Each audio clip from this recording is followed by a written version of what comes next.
It's alive. Oh, it's alive. It's alive. It's alive. It's alive. I see dead people. Hot shit. Here's Johnny. Stop. We have such sights to show you. Bring the motherfucking ruckus. Fuck you too!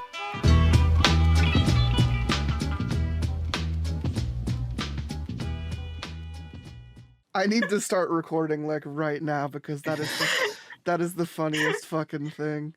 I should have waited. I am recording now. I am testing our audio. I'm just kind of adjusting a couple things on my end. You both sound great, so thank you so much for using your mics and having your headphones. I don't hear a single fucking thing in the background, which makes me happy. I'm just playing around with your levels right now. Mark, how you doing today? I'm good. Lazy Sunday, so perfect time to talk. Love it. And do you want me to call you One Page? Do you want me to call you anything specific? Oh, just call me Mark. Yeah, just call you Mark. Just call you Mark. Yeah. Okay. With an exclamation point. Mark. Mark. Mark. Or should it be like angrier? Yeah. Mark. Like a mean dad. I was about to say like my mom. Like my mother. We would need a middle name for that though, and that's That's too true. long. Then it gets to be too much. Mm-hmm. We both immediately let out a laugh when you sent over Mr. Stringy. I do want to tell you that. I have never been more excited. Yeah, I didn't think you were going to join me in on that call after that, so I was. No. We can't deny it now. I think like the whole I'm not going to say I found you from Mr. Stringy, but it was definitely one of the first things I kind of glossed over. And when Cannibal and I read it for the first time, it definitely left an impression. But we're gonna get to that conversation. I think I love a creepy fucking doll. You know who doesn't love a creepy fucking doll? I mean, Chucky has a whole new season of TV or some shit now. Second Good for season him. on Sci-Fi. Second season. What for me, creepy dolls started with Slappy from Goosebumps. I was all about that ventriloquist dummy fear as a kid. Oh, yeah. And R.L. Stine, like, tapped into that fucking nightmare fuel right there. And I think from the ages of, like, I want to say 5 to, like, 10, it was definitely, like, it was between Slappy and Pennywise. Tim Curry Pennywise. I fucking hate clowns. Tim Curry Pennywise fucked me up, and so did not even just, like, Goosebumps TV show Slappy. Like, that one was kind of funny, because, like, you can tell in the episode when they put a midget in a costume and just tell them to run back and forth in the background of a scene. And you can tell when it's an actual, like, ventriloquist dummy that's being, played like a puppet. And I think that kind of broke my suspension of disbelief as a 10-year-old. As a 10-year-old, I'm sitting there, I'm like, that looked like a real person in a costume. That's not some floating abomination ventriloquist dummy haunting my dreams. So it definitely started with the books. I have a very wild imagination. I don't know why I'm going to say that in the past tense. I was about to say had. Yeah. And as a kid, I would have this nightmare where my basement steps would turn into a slide, and I would slide down and I'd get stuck in my basement, and then my steps would disappear, and Slappy would make me play hide and go seek with him, and I would just be like, nope, no thanks, nope, and just try to get out of my basement as soon as possible. And that was probably the recurring nightmare from I want to say like age 5 Captain Death to age 10 Captain Death. I like picturing a tiny skeleton just like terrorized in his basement. By a dummy? By a ventriloquist dummy? You're so much braver. Just trying to than play me a game. Like, I would literally look at the covers of the books. I never even fucking read them. And I was like, that is the worst thing I've ever seen in my life. No, I'm thank you. terrorized And then now. you put it down and then you'd walk away. Yeah, and then I would be afraid of it because I saw the cover. So I was like, yo, that guy ate so many worms. That could be me.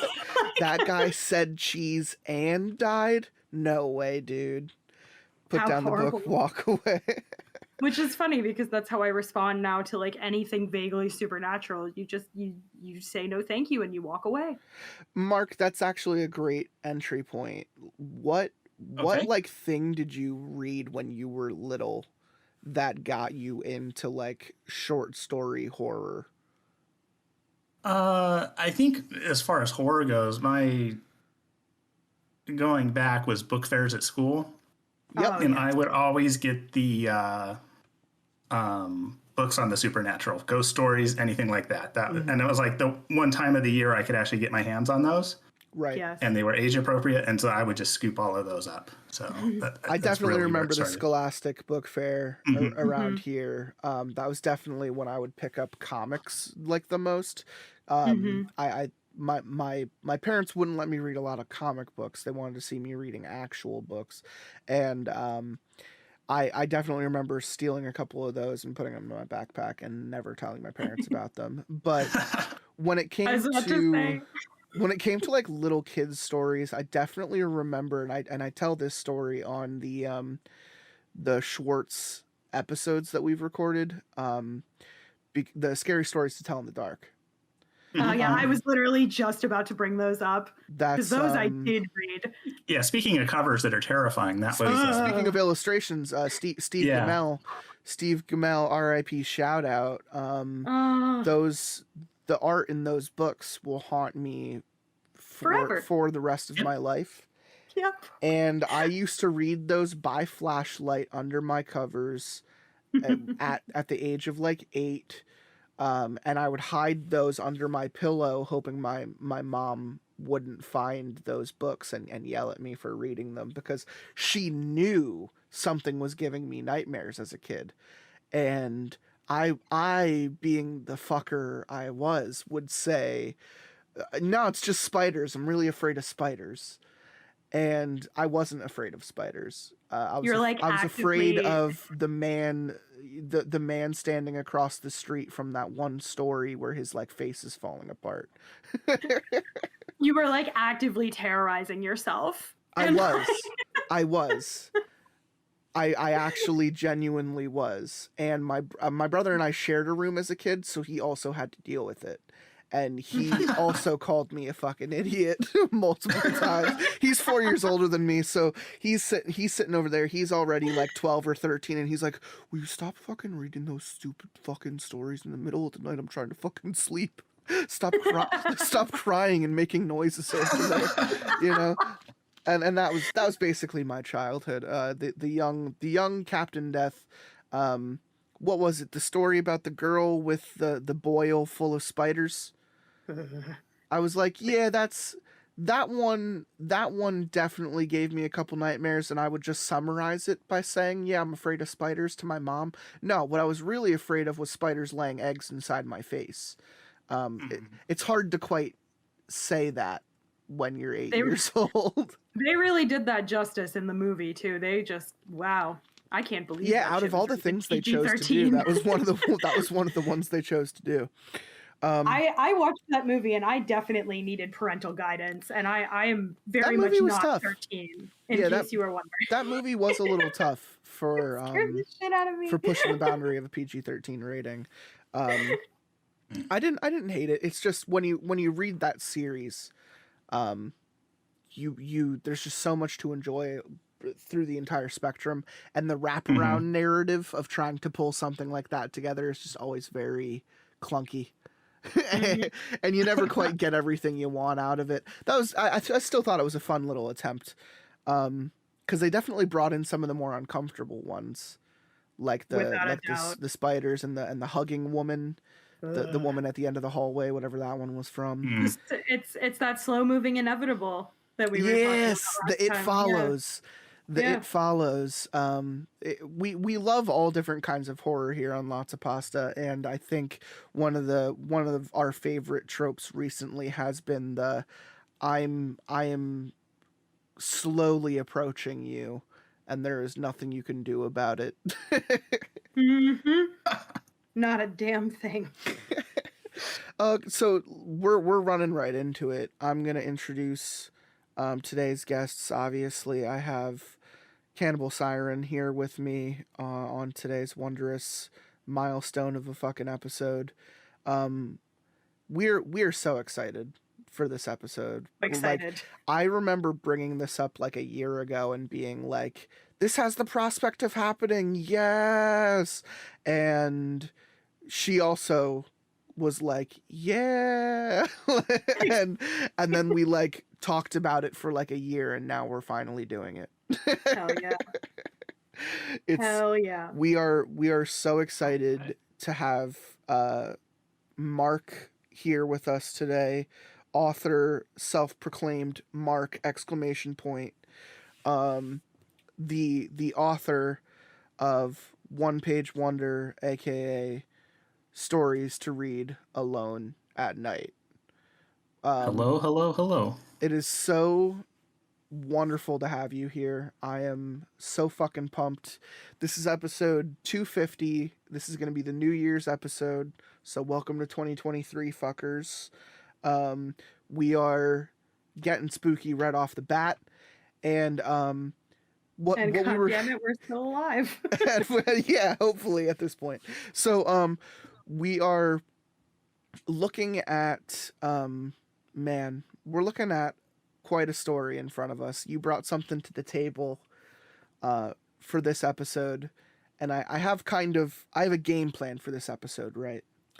My game plan is we're gonna read something real quick that you specifically wrote for us, specifically wrote for today. And I feel so honored that you would think of Cannibal Siren and myself and immediately want to throw us back into the world of Mr. Stringy. Yes. The fact that he is joining us on this episode warms my heart. And then I kind of want to do a brief interview where we're going to kind of talk about everything you've written very quickly. I'm not going to... I have fun little bullet points saved between me and Siren that we're going to hit you with. Yep. And then we're going to do a very short interview, just asking you a couple questions about, what inspires you, where it comes from, where a couple of these ideas came from, or even just like, what were you thinking when you wrote this? I just have a couple things saved on my end, but we're going to start with a story, because if there's one thing people like the most about our podcast, it is the scary storytelling aspect and the fact that we get all of our media from pretty much all over the internet. They're like now defunct sites that we've even read from in the past that I don't even know where they are anymore. One of them was a Tumblr that's just now gone. One of them is a web like chat room from like 2006. I don't know how I found that, but I did. Oh wow! And how the hell did you find that? So that one hit me from the title of it, because the entire chat room is called Not Hot But Spicy. And I remember being like, that's a fun name. And I clicked on it, and it turned out to be a chat room where people would tell either slice of life fictional stories, troll stories, or like IRL encounters with things like dating around 2000. And some of it's really compelling, some of it's really interesting stuff where it's like a guy talks about his military service, and then when like he came home, he just started to notice things more. Because that's just like how his life led him through that point. And there was nothing really like off-putting about it, but he was just like, yeah. And then one day I drove past this like farmhouse, and I noticed that there was like fresh paint, and I just remember thinking like, this farmhouse hasn't been used by anyone in like years. And then I went in and looked at it, and there were like fresh like food and chains and stuff, and I was like, who is using this place? And it was just very interesting to hear someone talk about like a completely weird happenstance that happened to them. And then the other like 50% of that chat room is like people just wanting to tell like little ghost stories and shit. So it felt like an internet campfire, you know. Yeah, that's when creepypasta was like really at its best, in my opinion, because they were Yeah. short and you just didn't know where they came from, and it was like nobody was going for the karma or whatever, you know. They just Right. told There's stories. there's no recourse. There's no real conversation. It's literally people just putting shit out there to put it out there. And Not Hot But Spicy isn't the best example. It's the weirdest example that I can find. And I think we just did one a couple episodes ago. Shout out to Terry the Tickler. He has an episode coming out. I think it's like 242, where we read, I think, like the 8th episode of Not Hot But Spicy material that we've ever done, which is very interesting that we keep coming back to it because it's so random. People like this episode, the recent one we did is like a guy telling stories that like his grandma used to tell him as a kid. And I found that interesting because of like the lineage aspect, the word of mouth aspect, where like this didn't come from the internet. This didn't come from a book. This came from my family member telling me a spooky story when I was like a kid. And I found that really interesting. But yeah, like creepypasta is where this shit started. As everyone knows who listens to this, my entryway was Slender Man. Other people on the show had Candle Cove, Russian Sleep Experiment. I think mine was actually Russian Sleep Experiment. I'm almost sure a lot that of people was had that one. It went around 4chan for a long time. Oh God, yeah. Oh yeah. And a lot of people found it that way. I remember Django saying that he learned about Candle Cove and it bugged him because he thought it was like a real thing. Because that was the quality of the story. The quality of the story was, no, like, can't you as a kid remember like a little show about like marionette pirates? And like in my head, like as a kid, you're like, yeah, I could kind of put that together, some Gully Gully Island type of bullshit. And you make it up yourself. You know, your brain does the other 50% of the heavy lifting because you start to convince yourself the reality of these stories. And that's what I did with Slender Man. As a kid, I watched Marble Hornets and I got into the lore and I saw the doctored pictures, and I loved that he measured up to the belief you put in him. And that sounds awful now in retrospect to what happened with the girls and the documentary. Oh yeah. But in hindsight, that is what terrified me as a kid. So it's all in testament to the kind of hive mind of, you know, youth being able to bring power to something like that. So if I were to put you on the pedestal real quick, Mark, what would you say your creepypasta entryway was? For me, and I'm going to date myself here because I love think it. I could be your father. Yeah. please do. But I'd always enjoyed writing and wanted to get in because I'd been doing at work a lot of like technical writing user manuals, help guides, things of that nature. Okay. And then before that, it was all academic writing. So I wanted to just get into creative writing. And I figured it would be better to write within a genre starting out. And I'd always loved horror stories. And then I saw that a long time ago, I saw the linking to the original Something Awful forum. Yes. That had the guy explaining Slender Man.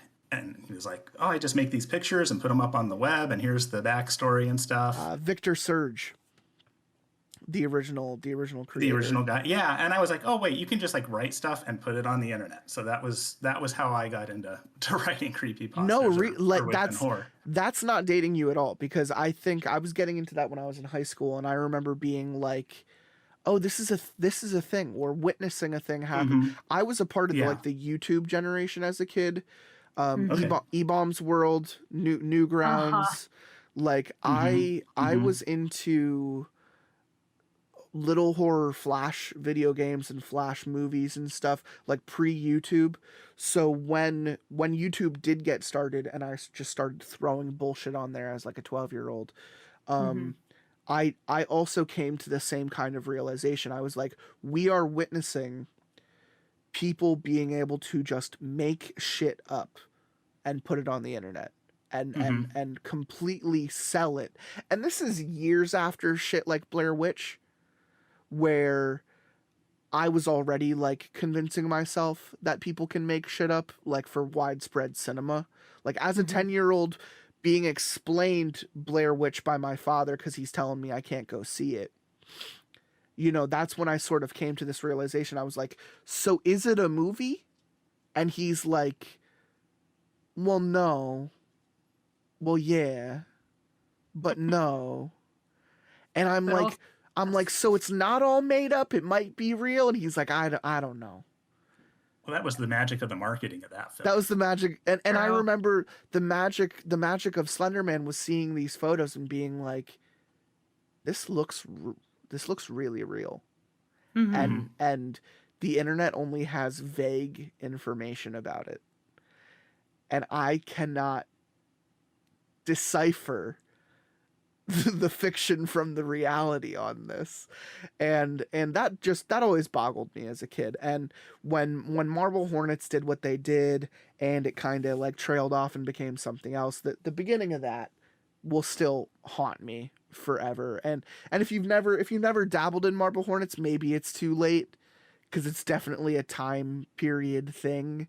But if you guys don't remember Marble Hornets, it was the YouTube group that filmed the first like Slender Man like series, where it was just the story was a group of kids were getting together to shoot a movie during the summer, and slowly the kids start to either go crazy or go missing. And it was just over a series of like 8-minute long videos that all got uploaded to YouTube like week by week by week by week by week. But they were all feeding into this story of paranoia, feeling like you're being watched. You would see a guy standing in a suit in the background of some videos. You would like a guy would be like, "Oh, I hear something outside," and he'd go to his window and you'd see like a guy in a suit jacket like just walk out of the light. And it was just really haunting shit for like a, I don't know, 13-year-old. You know, I think that that's actually really funny because I like that kind of horror was so fucking popular in like the 2000s, and it was like everybody and their mom started doing the creepypasta thing after I don't know how long it lasted back. I don't know how long that era that we were just talking about lasted, where In it under was 10 like the years internet. it became Reddit and it became No Sleep. So Right. Mhm. Yeah, Right. no, the And aggregators just ate up all that content, which I think is right. a shame. they migrated Exactly. a lot of it too. Almost But anything you could have found on creepypasta would then move over to No Sleep at some point in its tenure. Mhm. you know what's funny though is that I do wonder if it kind of influenced the way that like horror in like greater pop culture went, because we did have that kind of 100%. like that kind of swing where everybody was just trying to make things look as real as possible. And that was of 100%. course when like CGI was becoming really popular and actually good at that point, That so was they also the could do rise more of like found footage, right, Oh, yeah. exactly. the rise of the POV shit, like Mhm. putting you in that story physically. Right. And The willing what's to funny? experiment with side shit too. The willing to experiment with more psychological storytelling, I think. Right, and that's what I mean too, because I feel like it was doing that for a while, and then it swung out into like just making things as realistic as possible for like a Sure. split second. But then lately, I've noticed like now or within like the last couple of years, they're calling them, like they're calling it analog horror, I think, Yes. and Yeah. that's really popular, and Like- it really feels like Yeah. the earlier kind of creepypasta stuff that I grew Analog up with. horror now, the rise in analog horror, like Backrooms and Right, exactly. and what's the one? What do they call the guys, the people who come through the TV? What's that one? Shit, I can't remember, but I I know think exactly I think what they you're just talking about. they just call it like the the listener video or something like that. It's like these the series of electric impulses, but it's like or like the strangers, the invitations. There's like a name for like the people that don't exist, but analog horror is huge now, and it's definitely because of the technology from like the 80s and 90s, the technology that we grew up with as a kid kind of coming back to haunt us, I think. Yeah, exactly.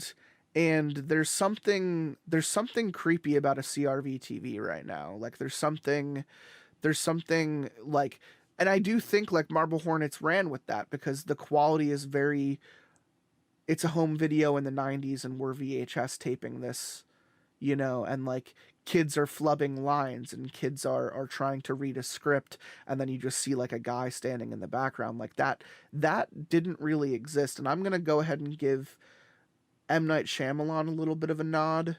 I've always appreciated his storytelling, I suppose, but like it definitely, like the what a twist mentality definitely came from like creepypastas and no sleeps and shit. Without a doubt. It was very it was a very Hitchcockian thing at first, but then the twists became ridiculous. So it's not nearly as smart, and you're like, right. And they always happen within the last act. So it's not quite Hitchcockian in its presentation, but you know, it definitely had this kind of last minute gut punch kind of feel of like a new age creepypasta, a new age no sleep. But it also still had that kind of grounded slice of life feeling to it. Because you know, everyone loves to talk about the scene from Signs where the alien steps out of the bush on the on the VHS screen in the closet, right. And like that's analog horror 101 right there. Like that's something that kids remember watching on a shitty TV screen when they were 10. And it's about how they saw it that was terrifying. Like, recreate that scene in 4K right now, it's not going to be nearly as scary. There was something about the presentation of that scene with Joaquin Phoenix sitting in a fucking closet, CRV TV literally 2 inches from his face, and the kind of blurred static with the presentation of that scene. and you know, that's definitely stuck, and I'm glad that you brought that up, because it's definitely something we're going to get into, I think, more as it's something other people have already talked about on the show, Cannibal Siren. So we're definitely going to keep moving in that direction. I think it's something that's definitely become a little bit more prevalent in online horror over the last couple years. To completely switch gears, back to the discussion of what Mark has brought to the table today, I think we're going to jump into our story, because people come to us one part to listen to us bullshit and one part to listen to us read stories, and we're all out of bullshit. So we're chocked to the brim full of bullshit, and it's going to come after the story. So I want to use whatever brain cells I have left to get through a story first. And what a wonderful thing you've presented us here with today, Mark. If anyone knows from a Stories to Read Alone at Night episode with me and Cannibal Siren, you know how much we appreciate the character that is Mr. Stringy. He's so special. Oh, he's a good little lad. And I don't want to jump the gun by asking too many questions about Mr. Stringy, because I know they're going to come later. But I love the mystery of Mr. Stringy too. I feel like he just exists on his own terms, you know? Like, I know that Mark writes the stories, but I just can't help but feel like he's like telling you what to do. he's like, no, put that shit in there. It'll really fuck him up. Yeah, I can't comment on that right now. Mr. Stringy standing behind your desk chair with like a knife. With a knife to your back. Like, say the funny. Write a story about me at Christmas time. It'll be great. There's I do want to preface though. A quick,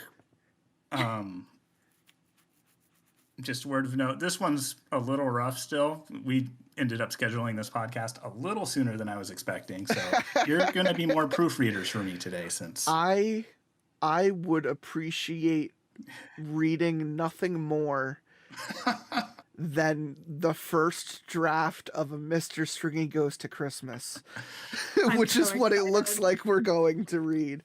So I would literally love nothing more than I just got done writing this 5 minutes before starting this podcast with you. Enjoy reading this. yeah. I'm so excited. We are Well, both. then you can check when this airs and see if I paid attention to any of your notes or not. So there we go. Okay. That's even funnier because that's another point of the conversation that we're gonna have later. So I definitely want to read this. It looks perfectly sized. So we're gonna get through this real quick. And is there any character you want to read for, Mark, or are you gonna sit back and let us just read this to you? I think I'm just going to mute my microphone and just leave it to the voice actors. Okay, so we're gonna quickly start with a story that Mark has prepared for us. Shout out to both of his sources, both of his usernames. Again, that's at One Page Wonder, and then the wonderful website that I'm sure I'm going to talk about later as well, which is Stories to Read Alone at Night. And we're going to jump into the third Mr. Stringy story, which is Mr. Stringy Comes Home Again for Christmas. I just love the implication that he's just been on like a vacay. He's like, I y'all made are sure to so come home much. the holiday season.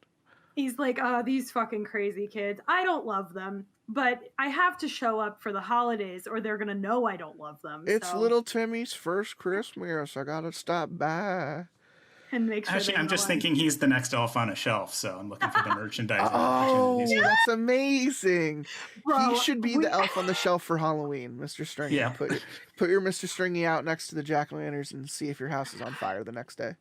Listen, I didn't have the elf on the shelf growing up. My Neither mom did always I. It hated haunted me. Yeah, my mom always hated it, and I always hated it. We both thought it was fucking creepy as fuck, and so this just like works so perfect. I don't think I doll. talked about it, but when we did the 200th special, and I made that game full of creepypasta stuff, Mr. Stringy was a NPC enemy in the game, but no one ever found him. He was in a box, I think, in the attic or in the basement, but no one ever found him during the campaign. Everyone always got stuck talking to Mr. Widemouth instead of finding Mr. Stringy. So I blame myself for that one. But yeah, we're gonna give Mr. Stringy his due, because he's probably like the icon of Stories to Read Alone at Night for us. And It's we're gonna read his Christmas threequel real quick. Amazing Bill Day. It was a beautiful spring morning, brisk but not chilly, the kind of morning that promised a pleasant afternoon. Just like today. I had risen early partially because I could not sleep, but also because I wanted to give my peanut butter blossoms a chance to cool. I had considered baking them the night before, but wanted to make sure that they would be fresh for Bill. Satisfied with the look of the peanut butter blossoms, I placed them on a cooling rack and proceeded to get ready for the day.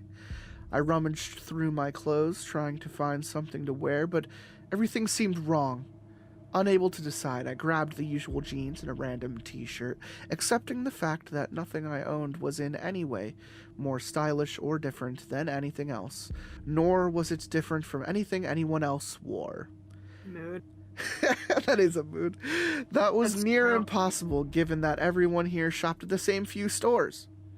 I'd always been aware that I lived in a small town, but now it seemed to be growing smaller by the minute. I wouldn't have given any of this a second thought, but Leah had agreed to accompany me to the Spring Jubilee. Leah was from the city and came all the way out here to live with her aunt. Nobody knew why, but that didn't stop them from speculating. People around here like to talk, especially considering the fact that nothing she wore could be found within 100 miles of here. She was probably the only person in town who didn't own an item of clothing from the Tractor Supply store. We love a fashion icon. Okay, Leah. That's you. I don't know. I don't know why she agreed. I remember those mermaid leggings. You were the first person I saw wear those. It's so funny because I feel like that dates me in like my Tumblr era, and it was a totally beautiful true. time. It was. I don't know why she agreed to go with me, or to be honest, I wasn't entirely sure she had. When I asked her if she liked to go, she just sighed and murmured, "Sure." Keeping an eye on the clock, I carefully wrapped the peanut butter blossoms in a paper bag and tied the top with a length of ribbon to secure the contents. I placed them in my backpack along with the hoodie and a half-frozen water bottle. I reasoned that the water bottle would help keep the cookies from melting, and it carried the added benefit of a refreshing drink. I don't know why, but I was proud of my ingenuity. My pride was quickly diminished by 3 soft knocks on the front door. Hey. Leah said as I opened the door. "Hey," I answered back, matching her "hey" casual tone and trying not to smile like a complete idiot. I wasn't sure if you'd show up. Not like I had anything better to do. Besides, you're the only person in this town who will even talk to me. I wouldn't take it personally. It just takes time for people to warm up to strangers around here. They still call Sheriff Biggs the new guy, even though he's lived here for 15 years. Yeah. So, should we get going? Trying to stay upbeat. Sure. Dang. Sure. Sure. I joined her on the porch, locking the door behind me. "You remember to bring a gift?" I asked, cautiously afraid that if she hadn't, she'd refuse to go.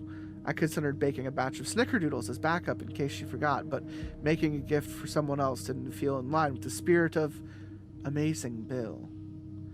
Yeah, I brought a gift. You wrapped it, right? People aren't supposed to see what it is. I didn't mean to press, but it was important. Amazing Bill didn't want people to try to outdo each other with their gifts. Just something small and simple, but from the heart, and absolutely no money, not even gift cards. Leah pulled a small rectangle wrapped in fabric from her bag. Does this count? It's perfect. She narrowed her eyes. You want to see what it is, don't you?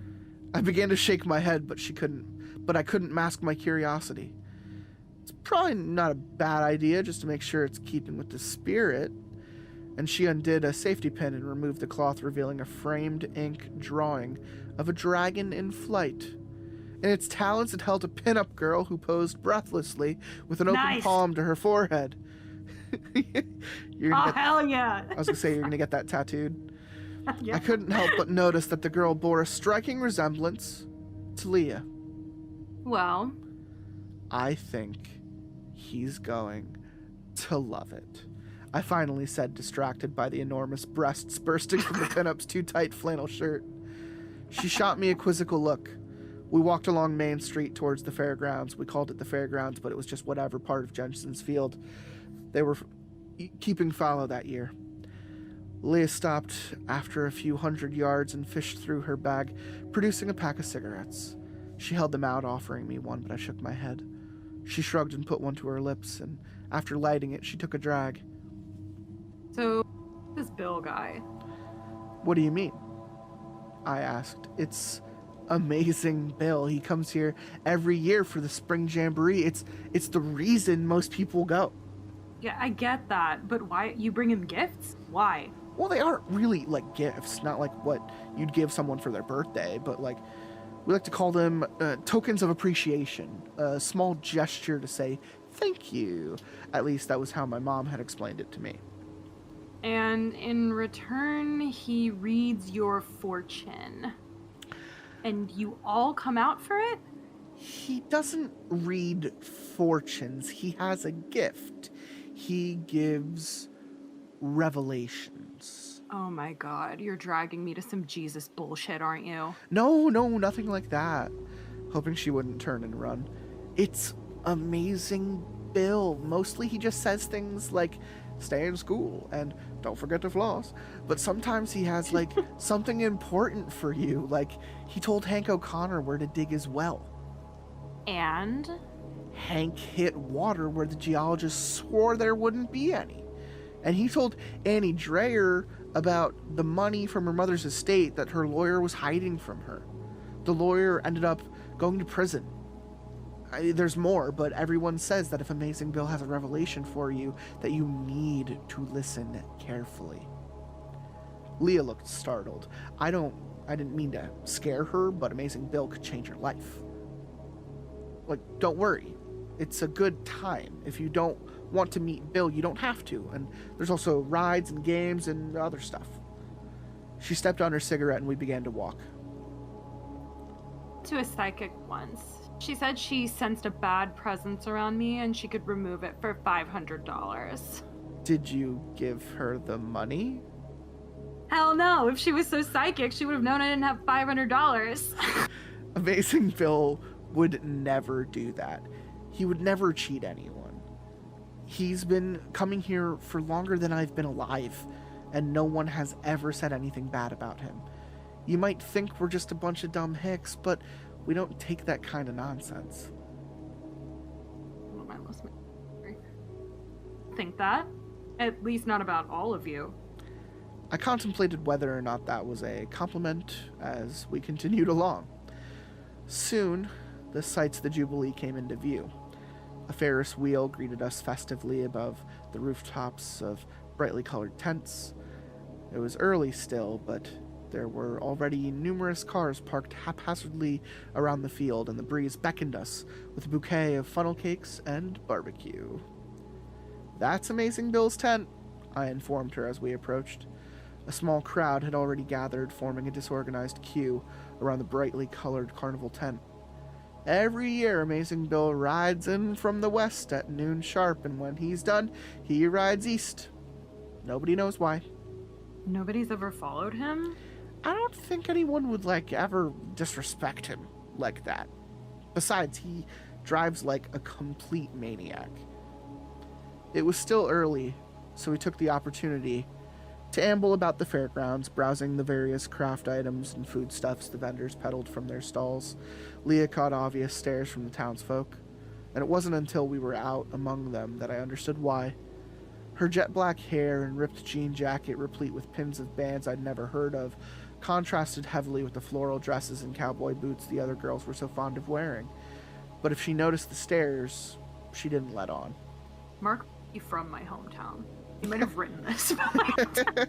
Are you Leah wearing your... No. I wear sweatpants exclusively. I'm so lazy. We joined a small crowd and watched as Mike Campbell attempted to knock milk bottles from a pedestal. He was the varsity pitcher and quite renowned for his knuckleball, but despite his best efforts, a solitary bottle remained. The crowd groaned in disappointment. "It's okay, I still love you," his girlfriend exclaimed, which elicited applause among the crowd. "She's a keeper, Mike," someone shouted as the couple kissed.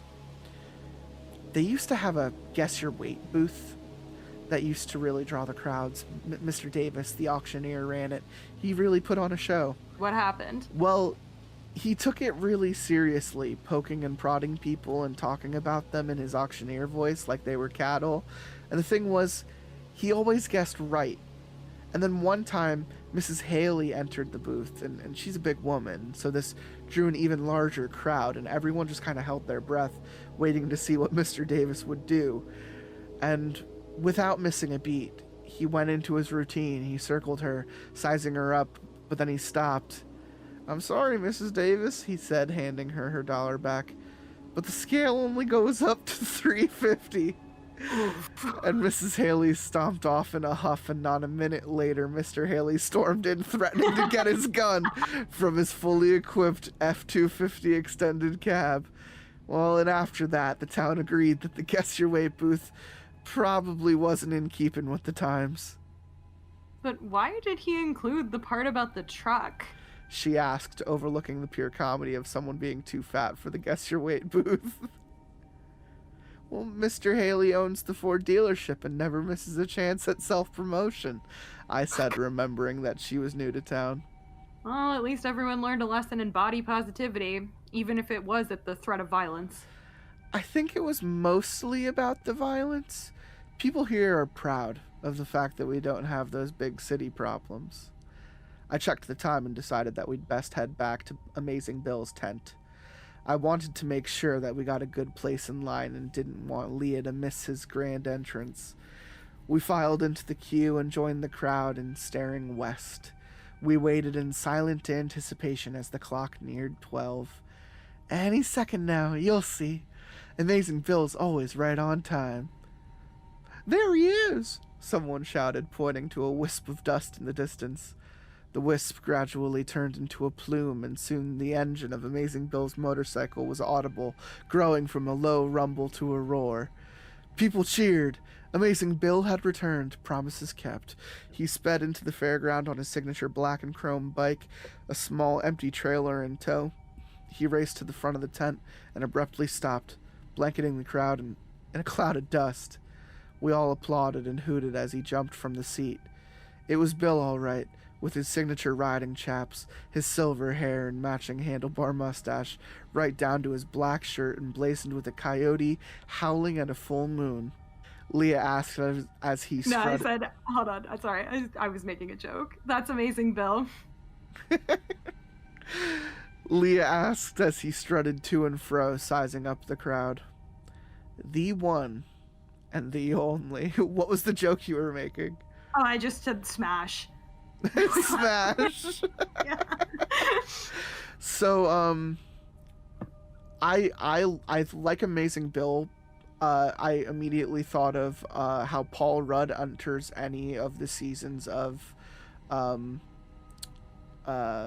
Hot American Summer on his motorcycle, and he like always crashes it, and everyone is just like, yeah, great, he's here, and like he almost dies like each time. And he like steps off of it like it didn't happen. It's just amazing.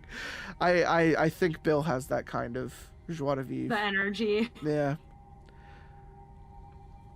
Amazing Bill pointed his index finger to the sky and cocked his thumb back in the shape of a pistol, causing an uproar. He pointed his finger at us, waving his left hand over his thumb as if unloading a revolver into the crowd. People played along, placing their hands over their hearts and shouting, "He got me! I've been hit!" He blew on the tip of his finger and holstered his invisible pistol, then proceeded to pepper the crowd with his invisible shotgun, making a pumping motion with his left arm. People cradled their bellies as if being gut shot, delighting all those who played along with his pantomime. Amazing Bill paused for a moment, allowing us to catch our breath. He then proceeded to extend his left arm towards us, made a fist, and turned an invisible crank with his other hand. "The Gatling gun!" I exclaimed. "He doesn't usually pull that move. He's a real showman." Leah looked at me as though I had two heads, and as the crowd again ate up the spectacle. A moment later, Amazing Bill raised both of his arms towards the crowd and waved his fingers, signaling an end to his hijinks. The cheers faded, drawing to silence. "I just wanted to start this year by saying that I heard about old Ed. I wanted to say I'm sorry. He was a good man. A veteran. He will be missed." We all nodded along in agreement. But enough about Ed. He had 79 years on this planet. A good run, for sure. And more than I deserve. Now, as I was riding in, I saw something peculiar. I'm just riding along, looking forward to seeing your kind faces, when what comes across my path? A jackrabbit perched atop an old stump. Now, normally they skitter off at first sight of my hog, but not this one. He just sat there as calm as he can be, and as I got closer, he showed me why. This rabbit was bathed in an aura of deep goldenrod. Ladies and gentlemen, that was no ordinary jackrabbit. That was a guide, and as I passed him, I spotted him in my mirror. He was following me, keeping an even pace, and you all know how I ride. Like the devil himself, someone shouted from the back, and the audience roared. Maybe, Bill responded, but that rabbit was rooting me on. He was saying, ride, Bill, ride to the good people of Shallow Rapids and deliver them a revelation. They need you, Bill. That town needs you. And you know what I told that old coot? We leaned forward expectantly. I told him, don't you worry your whiskers about it, Jack. Old Bill's here for the people of Shallow Rapids. The crowd cried jubilantly, he really is amazing, someone shouted. Leah groaned incredulously. Now why don't you all line up nice and orderly while I take a moment to prepare and we'll get on with it. We did as Amazing Bill instructed. Mayor Barnes pulled the tent door open for Amazing Bill and made sure to close it gently behind him. The mayor served as the unofficial custodian of Bill's visits, helping to sort his tokens and making sure nobody tried to cut in line. Not that anybody would. We all understood the rules, unwritten though they were. Before long, the mayor nodded to the first in line. Taking the cue, Mrs. Rose stepped forward and placed her token in the empty trailer. The mayor opened the tent door and waved her inside, leaving the rest of us waiting in anticipation. A moment later, the canvas door opened and Mrs. Rose exited quietly. Do you think she got a revelation? No, you'll know when that happens. Have you ever received one? Not yet, shaking my head. Maybe one day.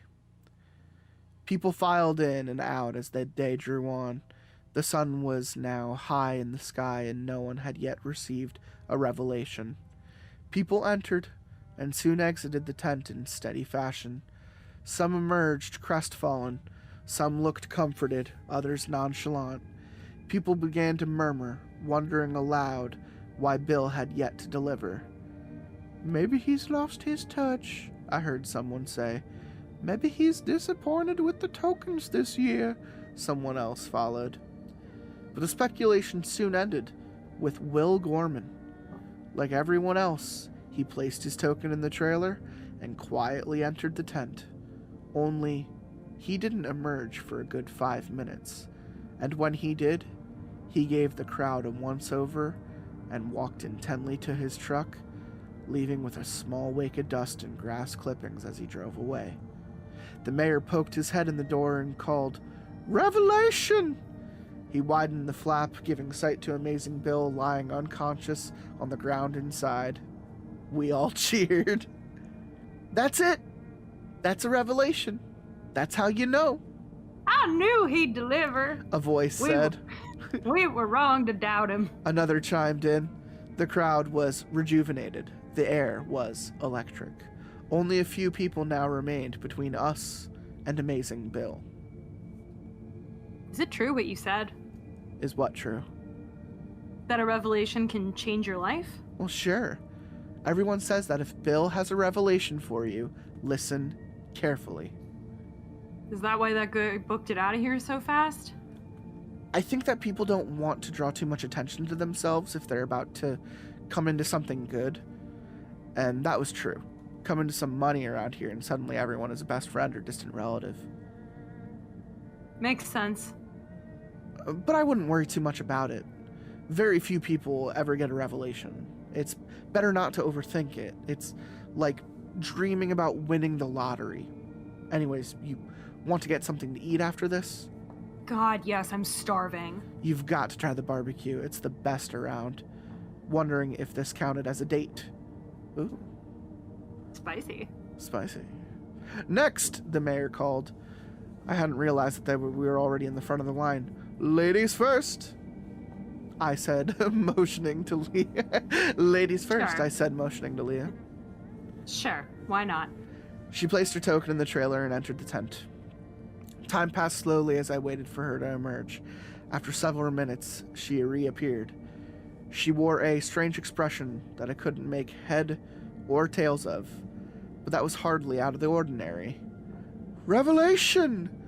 the mayor called, opening the flap for the curious onlookers. Sure enough, Amazing Bill was again out cold. Poor dear. I heard a woman say. I looked to Leah, unsure if I should go to her, but she just put a cigarette in her mouth and took a seat at a picnic table. I wondered if she would tell me what Bill said to her. I doubted it, as she wasn't exactly forthcoming. I still didn't know why she was out here, living with her aunt. "Next!" the mayor called. I complied, placing my token in the trailer, and entered the tent. "Patrick," Amazing Bill said, "take a seat." Oh, this character's name is fucking Patrick? Yeah. I've been reading as like a little femmy girl. Alright. I sat at the folding table, eager to hear what he had to say. "You've grown," he said, looking me over with his pale blue eyes. "What are you, 17 now?" I nodded. "Time sure does fly. 17. Your folks good?" I again nodded. "Yeah, they're good." "Shame they couldn't make it. Your mom's out visiting your pops all the way, out there in Lakeview?" "Yeah, he's been out there for 6 months now." "Well, tell them I miss them and give them my regards." "I will." "You're not throwing any wild parties or getting up to no good while they're away, are you?" "No, of course not," I said with a chuckle. "But you came here with Leah." "Yeah," caught off guard. "And you didn't tell your poor mom. You knew she'd disapprove, so you kept it a secret. Don't lie to Bill now." "I guess, yeah." Struck by his tone, I always thought of Amazing Bill as a fun uncle type, but now there was something menacing in his voice. "Bad things happen when you lie, Patrick. Bad things. I always pictured you with Kelsey. I know she's caught your eye.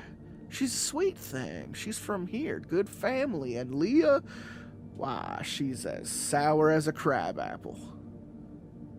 I didn't know how to respond. How did he know any of this? "Your pops, he's got a good job. Lineman, that's a good job. It pays well, but it's dangerous work. High voltage is not something to be fickle with, especially not up here. Not up high with all the wind. Not like it blows in Lakeview. A gale can come with no notice, but you know that. That's why the job pays so well. Did you know there's talk of closing the paper mill?" I shook my head. "No, I hadn't heard that," I said meekly. "That's a tragedy. Soon there won't be any decent jobs left around here.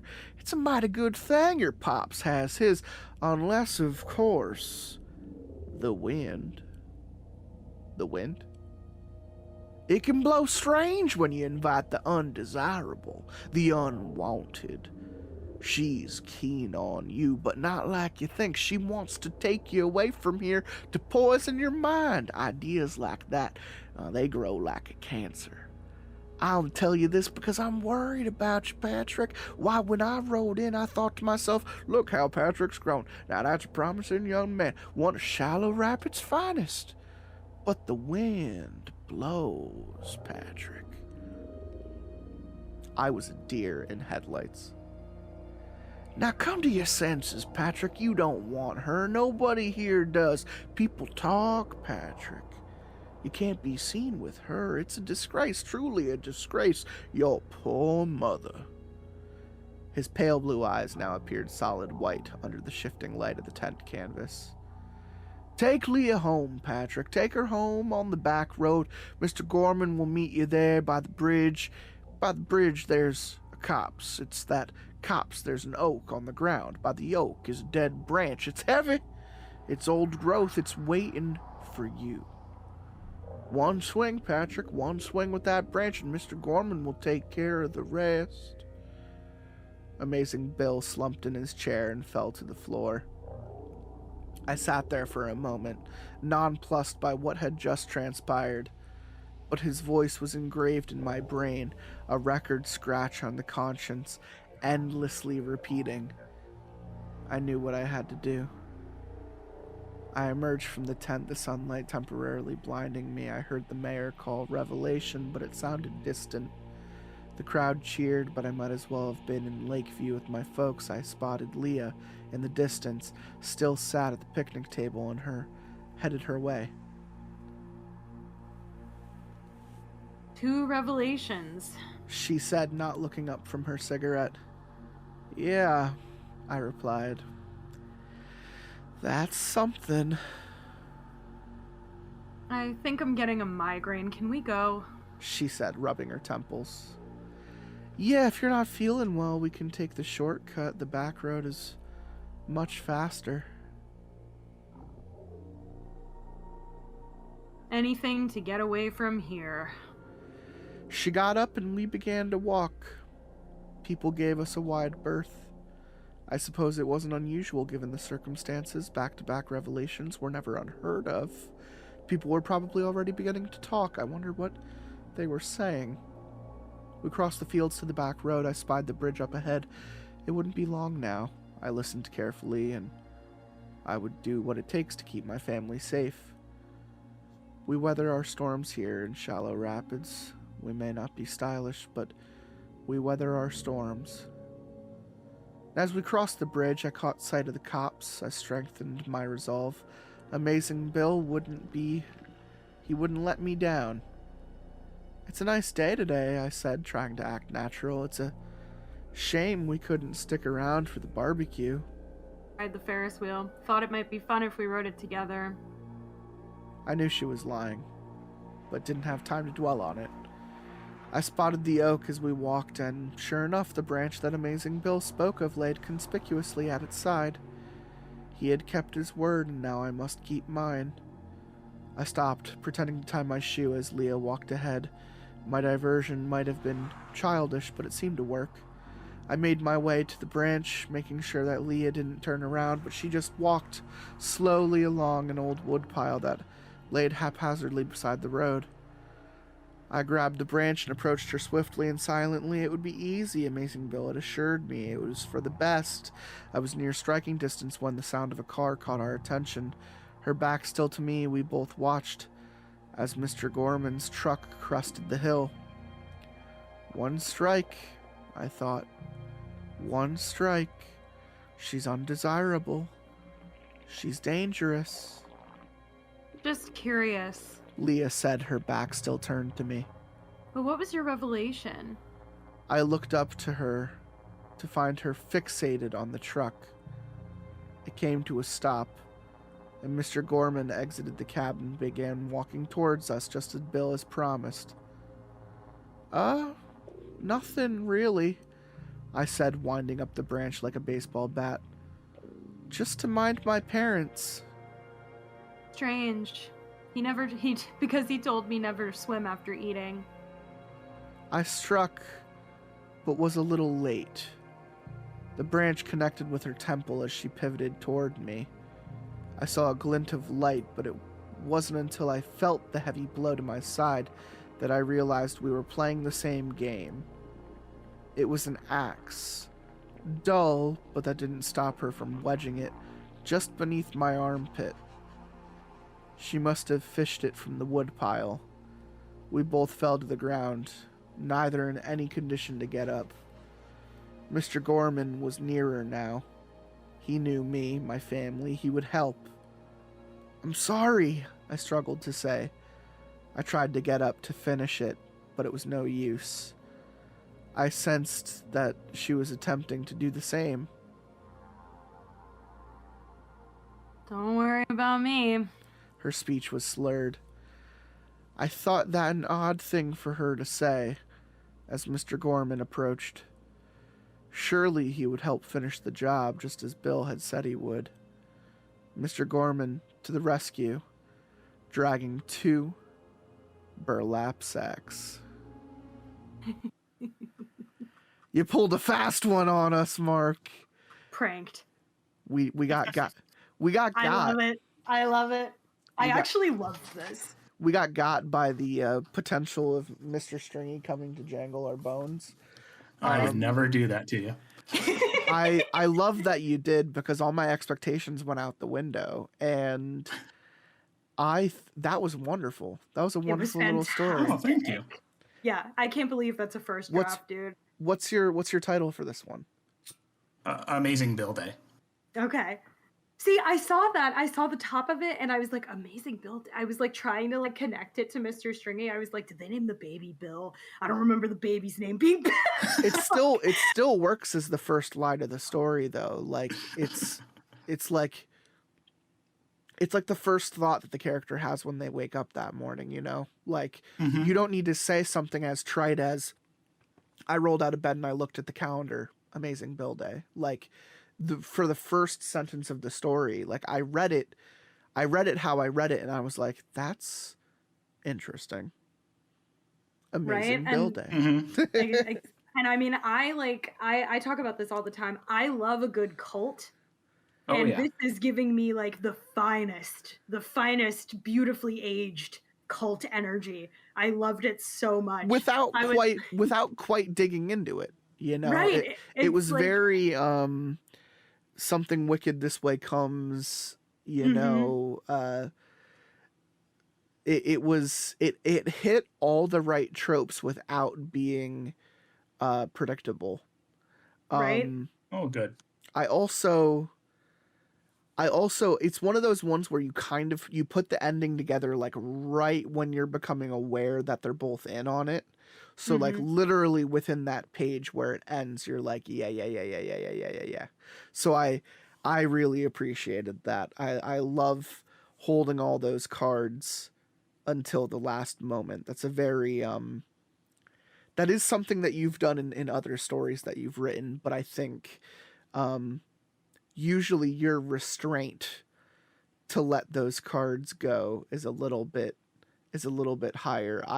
When Bill started to get a little bit more, you should do something about that girl, I immediately told myself, I was like, okay, so what did he tell the girl about the guy? Yeah. You know, what does she know now? Which is beautiful, because it's just paced so well. Oh, Yeah. thank you. I thought it was the perfect length too. It was like we had exactly as much detail as we needed. It was the exact right length and the exact right pacing. I apologize for not sharing with you, Cannibal. The only reason I didn't is because once I realized it was a boy telling the story, I just stuck into it. Yeah. I liked reading it so much. Yeah, And he I was definitely like reading for the type of stereotype as Amazing Bill as well. The kind of oh god, yeah. the Southern comfort guy who knows too much. Like I like that they're in like a different world. I would love to see like a Matthew McConaughey play like Amazing Bill. Right. Right. I was even picturing he's like way out of favor now for obvious reasons, but I was picturing like a Mel Gibson kind of like piercing gaze where like that's even crazier. you can like Yeah, feel the crazy eyes. Yeah, you can like feel the evil radiating off of him when you look at him. Oh, I But see. he I didn't talks so think Amazing friendly. Bill was evil. I didn't think that. Oh, see, I got bad vibes. You got bad vibes. You got bad vibes. I like a did, yeah. harbinger approaching on the horizon. You got a bad vibe. Yeah, like at first I was thinking like Ghost Rider, but then like the more he talked, even before they like went in and everything, like the more he talked about it, I was like, yo, this guy's full of shit. Like just like instantly I was like, I don't know why he's playing these people. I don't know what's making him play these people. Like it feels like I don't know. It's, you know what? I actually want to scale back on that. I don't necessarily think that he's playing them, but he's clearly attached to this town and he's doing these things to them for a reason. And he's having some kind of supernatural experience, or he's a very good actor. But it's like, I was like, I mean, with the examples that they gave beforehand, it's not hard to think that someone who's outside of this town can investigate a couple of the things that they were talking Mhm. about, but they also were on the cusp of just knowing too much, Yeah. having too much of the right info. Mhm. This one was interesting because all of the ones they told definitely shaped the town and the guy's kind of perspective of the town. Mhm. Like for some reason he just, and that is where I kind of want to ask, is it supernatural? Because the ending just seems to be Bill laying out this hit list, right? Like to control this town a little bit better, maybe. Right. But at the same time, there could be something very divine Abraham kill your son kind of aspect to it if we're gonna get religious about it. Mm-hmm. I deadass was like waiting for Mr. Stringy to show up until the end because I guess I'm like too trusting apparently. And so I was like, he's sacrificing them for Mr. Stringy. By All page the way up 5, when I realized we were like halfway through a story, I told myself there's no way Mr. Stringy is showing up at this point. Nah, man, I was holding out until the end. I was like, nah, he's gonna pop out of the coast. You wanted let me rewrite the last page of this story real quick. Amazing Bill's in his trailer, and the kid leaves with his prediction, and Amazing Bill comes to, and he swivels around on his chair and he goes, I did what you asked. Will you please let me go? And it's just Mr. Stringy sitting at like the hand of the motorcycle, just staring at him. And That's the with a big- creepypasta ending that I just wrote. Feel free to take that if you want, Mark. I'll let you have it. Okay, for free. I'm typing as we speak. That's what I get. I just believed it. I was like, oh hell There's yeah. something so beautiful in that. Cannibal Siren. There's something so beautiful in thinking that literally, even up to the 90th percentile of this story, you would have taken and in the back of Mr. Gorman's truck, I saw Mr. Stringy staring at us on the ground. Yep. I would have taken it too. Oh, I would have hated that. I would have hated that, but I would have respected it. It's just like an equal. It's like the same prank, but like slightly different. It's the same prank. It's definitely worse, but oh man. Mark, do you want to talk about that story at all? Is there anything you wanted to tell about that story, where that came from, when you wrote that? I had the idea for a little while. I just started writing it this week, for you guys. But kind of my inspiration on it was just so much in the news over the past year of like the Trump rallies and the God, yeah. MAGA, and they kind of the saying that when fascism comes to town, it'll be wrapped in a flag and carrying a Bible. That's fucking Like great. I kind of figured that about like the Antichrist. And so that was kind of my interpretation of that. Oh yeah. I yeah. love that you said that because I have literally like I've said the same thing, and I do some writing projects on my own as well, and I have been working on something similar because I always said that like if there is an Antichrist and if there is a devil and if he wants to win, what better way to win than to package yourself as God? Mm-hmm. There's no better way to do it. I would have said like a straight white male Republican in his like 50s. With a hat. Yeah, that's the Amazing Bill energy right there. Right? No, that's what I'm tapping into for sure, for sure. I Republican Ghost Rider.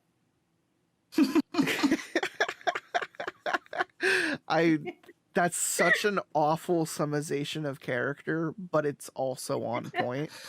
Yeah, no, that works. Mark, if you want to change the title to that, that's cool too. You have our permission to take any of this critical, I'm just throwing stuff at the wall at this point, like we're all in this together. Ghost Rider commits murder by proxy, but that kind of spoils it. That spoils it. Definitely just. Yeah, that does spoil it. See, this is why he's writing and I'm reading. That's exactly why. I Sorry, also one of my cats just hopped up and he's being really obnoxious. it's what comes with recording with you, Cannibal I Siren. know, We I'm sorry. we accept this. I now that we kind of got that first half done, I would love to kind of lead into a short history lesson on your fictional history. Okay. We're gonna go into just a summary of all the stories we've read on the show that you've written. Oh, geez. I hope you enjoy this as much as I'm going to. When you just kind of post stuff to the internet, you're not really supposed to be held accountable for it. No, and you signed up to come and talk to us, so thank you again. Yeah, really. For giving me this opportunity. I'm gonna make fun of your stories a little bit in a second. We do want to start off by saying we generally love reading your stories. Like, I'm speaking for both myself and Cannibal Siren, because I don't think there's anything we've read on this show, Cannibal Siren, catch me if I'm wrong, that was like bad. Like, nothing on this show has been like bad that you and I have read. I have other episodes I could fucking talk about, but like with you, our stories are generally pretty good. Besides like the inevitable like troll pastas that we read in the very, very beginning, like but those are, meant to, some of them were funny. But even then it's like we kind of like understood it. Right. Like they're definitely the ones that kind of hit you like blind. Like you don't know what you're about to read and it comes back to haunt you. But like for the most part, I would say even just basic fictions or creature features or like what have you, most of your episodes have been solid. So to say that is to say also, because I would say a good 50% of your episodes are reading stories to read alone at night. We fell in love with stories to read alone at night, like in the very beginning. Like I'm re-listening to the first 100 episodes right now, and I can tell you from the start, I think episode like 24 or like 32 or something, like in the very early, when we read maybe like by the second or third story we realized came from this website, we were like these are good. Yeah, exactly. And once we were like, yo, we fucking love reading these. They make they're entertaining for us. B, they make entertaining content. And C, there's so much more of them. Like, right. And for me, that even goes into D, how it's been presented and how it's been pulled off. Like, we'll get into that. But also, like, this is also like 7 years ago us. Like, this is like 5 years ago us thinking this, because that's when the show started. I want to say I started recording the show in like November of 2016. And we've read your stories year after year. And every year we've come back and read them, it's always been generally good. We've always appreciated reading your stuff. So the first thing I'm going to say is thank you again for writing these stories. I'm now going to happily summarize each of them in a sentence by making fun of them. Okay. Not really. Lovingly. Kind of. It's very lovingly. It's endearingly. It's what I thought when I read the stories. So I'm gonna start. We're looking at the same list. Yes. Cannibal Siren. Okay, so before we do that, I just want to reserve like 10 to 15 minutes of rebuttal time after that. So you are 100%. You are allowed hours of rebuttal time if you have it. So I'm joking. Here's what I'm gonna say. Here's the example of the next couple minutes. The first one I noted was notes on a story, and I summarized notes on a story by saying, teacher reviews kid's story about a preacher who is really a devil, and then I say, AKA meta. And you know what? That's so fucking funny that was the first one we read, and now we're interviewing you with like another one where it's another guy and who's also a devil. also something of a devil, also something of a preacher, also something of a it's like different. A televangelist. The televangelist aspect. Very much. But yeah, the other reason this was meta was because Cannibal Siren was playing D&D, and a character of hers at the time kind of had this same backstory. So that was funny as well. Oh, nice. I just brought her back too for a villain campaign literally like this past Wednesday, which is so fucking funny. I was like, what's the worst person I can think of? And then I was like, this is going to be controversial, so you might want to cut this out. I was like, a Christian. So I just made a televangelist for a villain campaign and rolled with it. And it was like, when we read this I story, fucking love it. Yeah, at the same time, I was like, oh, hell yes. That's the place you need to go. I'm gonna let Cannibal Siren read this next one. When we read Joshua, here were my first thoughts. Mortician brings dead little boy back to life for sad parents who quickly regret zombie kid, aka all caps, cemetery with an F. So I do like the kind of for Joshua, I definitely liked how like wicked that story was, but I definitely thought of Pet Cemetery the entire time that I was reading it.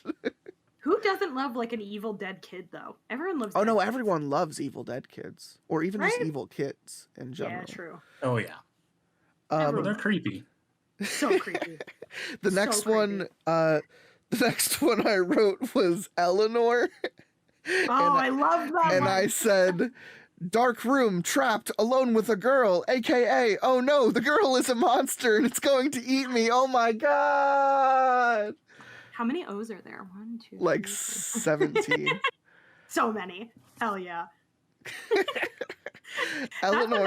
Eleanor was like classic creepypasta for us. We were just, I remember being like, that was fun. That's just the payoff in that one, I think, was perfection. Again, everyone loves creepy kids. Oh yeah. Who doesn't love creepy kids? Cannibal Siren. Probably parents. Read Good Walt. Oh yeah, I forgot about Good Walt. Psycho tells story to abductee about psychotic break during childhood where he always imagined his better half was an ass-kissing mama's boy up until the point of his mother's death where he went off the rails, aka multiple personality or dissociative identity disorder, and exercise and mental illness. Which is our joke back to the beginning of this episode. Honestly, so yeah, I mean, if anything, this is just sticking to your audience. Oh yeah. Okay, good to hear. We asked Mark if he understood that his audience is mentally ill, and yep. Well, that's everybody who listens to your podcast, right? I would say yeah. I would probably.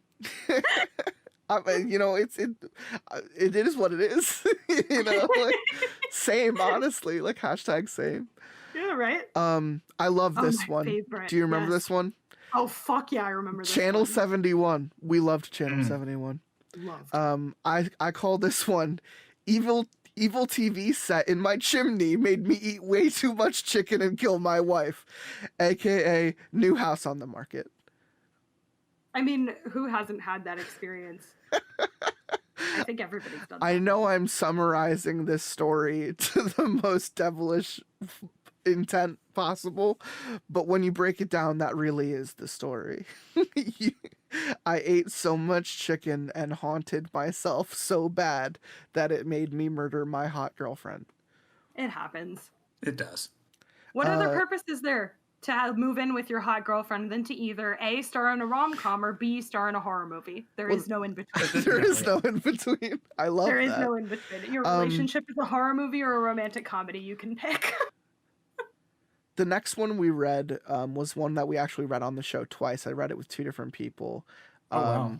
I had read it earlier on, not realizing it was one of yours, actually, with a guy named Sir Booberry. And then I went back, I would say 30 episodes later. And once I remembered it was you, I reread it with Cannibal Siren to say that we have read everything you've written on her episodes. So we did reread Maggie. Okay. Cannibal, talk about Maggie. Little girl's imaginary friend eventually becomes more than imaginary, and the mom doesn't notice until it's too late, aka Parenting 101. How many horror-like movies can be summed up with parent doesn't do a good job, and like kid becomes murderous. Bad parent equals haunted kid, ghost kid, dead kid, bad kid, murder kid. Not ever a kid. Sometimes no is never kid. a kid. Yeah, sometimes the kid doesn't exist. That's Sometimes fun. your kid brings an unwanted imaginary friend sibling in, and then you die. I think Shout that's out to Scutch McGee in all of his episodes, because he's one of our only readers with children, and I make him read stories about haunted kids that like murder their parents in their sleep and shit.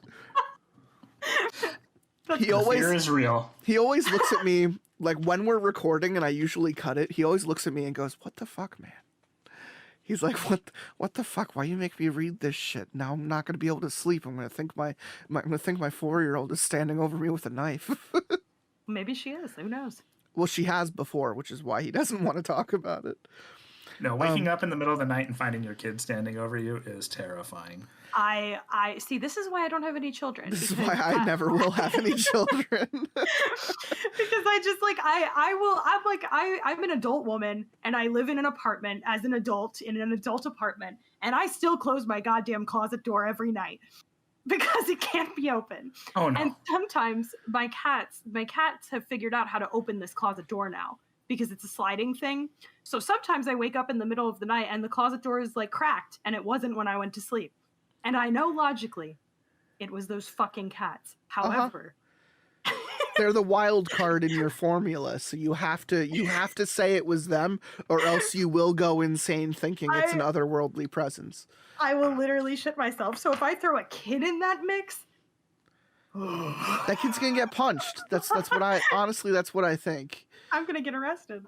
I'm gonna get arrested. I'm gonna lose my kid. I'm gonna lose everything, because my kid is gonna come within 2 inches of my face while I'm sleeping, and my gut reaction is gonna be to punch whatever that is through the wall next to my bed, and I'm gonna go to jail for murder. More power to you, Mark, as a parent, and power to all the parents out there who have not punted their children because they thought they were ghosts. Yeah, big shout out. Honestly, Scutch, big shout out, bud. I hope you're listening. I believe it's my turn on the next one. Floyd. I re-listened to Floyd the other day. Floyd's pretty good. More kids. I love this one. I love what I wrote about this one. 3rd grade teacher tries to help sad little kid who draws creepy picture of foreshadowing ominous boogeyman until eventual psychotic break and runaway, aka Boy Meets World. Remember that show? 100%. I remember Shia LaBeouf differently. Yeah. But then again, maybe not. That was even Stevens. No, my God. You need to read about Mr. Stringy. I'm gonna let you read this one. The love of my life. At this point, I honestly think that Mr. Stringy and I are like, we're just like we're partners now. One of these days, I'm gonna actually like make him and like send him to you in the mail and just not tell you. I really am. One of these years you're gonna get like I'm gonna ask for your address, and then I'm gonna bail on whatever hangout sesh, not to like hurt you, but just to manipulate you. And I'm gonna instead mail you a small Mr. Stringy and not tell you. And you know what sucks is that you're relying on my poor memory for this joke to like be pulled off. You're gonna forget after we stop recording. Oh yeah, no, it's gonna work. It's absolutely gonna work. You will text me 6 months from now going, "Dude, you will not believe what I just got in the mail." And you know what? I'm just gonna let him in my house. He can just hang out here. I don't have any kids. What's the worst thing that can happen? Well, when the closet opens at night, you'll know who it is. The cat. It all comes back around. Wait a second. The fear is eternal. I'm feeling like I'm now the person being terrorized on this podcast, and I don't think that's fair. I think that I should get less terror, but something tells me that's not going to happen. Read about Mr. Stringy exists. Read about Mr. Stringy. Mr. Stringy, a shitty little smiling ragdoll killed my aunt and her dog, and not even fire can stop him, aka Goosebumps ain't got shit on this, which is true. Mr. Stringy absolutely reads as one of the most terrifying Goosebumps if it was a cage match between literally all of Puppet Master's shitty little puppets, Chucky, and Chucky. and Slappy from Goosebumps, and then Mr. Stringy's in the fourth corner. I'm gonna level with you. I think Mr. Stringy, people would blink and Mr. Stringy will have set them all on fire already. True. I feel like Mr. Stringy is like kind of OP in comparison. I feel like Chucky might give him a run for his money though. I think so. I feel like Chucky's the first to go down because he's all talk and no action. Chucky does talk mad shit. It's true. Chucky, if we knew he was coming, Chucky's entire terror is taken away. Because you see him running at you with like a little knife and you're just like, eh. It's when he's behind you and you didn't know he was there that he really gets you. That's what Puppet Master, all 19 of those movies is about, how little action figures have the ability to sneak up on you. So like I'm saying the same thing, but if I'm putting like the 3 best Puppet Masters in a cage match up against Chucky, I'm going to bet on the Puppet Master puppets to win. Because like some of them like spit acid and shit. So I'm going to leave that up to them. Whereas between Mr. Stringy and Slappy, I think Slappy would be creeped out by Mr. Stringy. I think Slappy would fold like a lawn chair. Oh, 100%. 100%. So then the fight is then between the Puppet Master puppets and Mr. Stringy, and part of me still thinks that like they would go to stab Mr. Stringy and like all that would come out would be like teeth, and he would just stare at them and they would be like, "Oh fuck." And they would like just run. Nice. The next story, this one's my favorite. Oh, this one was so good. This one was my favorite that we've ever read. Honora. Oh, yeah. Email correspondence slowly tracks the mental downfall of ice skating star who finds a Wikipedia page that knows way too much. AKA, how Wikipedia haunted my nightmares for years. For years. Story is, that one is still going strong. Like YouTube and TikTok and stuff, that one just never seems to stop. I read that one in like 2017 and it stuck with me. Yeah, that was early. That was one of the first ones we read from your channel, and it was how we read it that creeped us out the most. Yeah. Because we read it, and then we literally went to the Wikipedia page and read the entire thing, and then both of us were just like, what the fuck? We were both like, I hate this. I mean, I thought I loved it. Like, right off the bat, I was like, I love this, but I hate this. And then, like, on your next episode, I was like, by the way, that story we read gave me nightmares. Yep. I was just like, no, this is this is like, and I honestly think that hilariously, maybe part of the reason it's been going so strong, it's funny to know too that it is still going so strong because I mean, we did read it in like 2017. Oh yeah, we read it like 5-6 years ago. Right. Well, I wrote that story in like 2010. Yeah. Wow. No, a lot of your stuff that we stumbled upon, at least your first, you didn't come out with the 2, like the second set of stories until I want to say like 2017, 2018 maybe. Mm-hmm. Yeah, somewhere around there.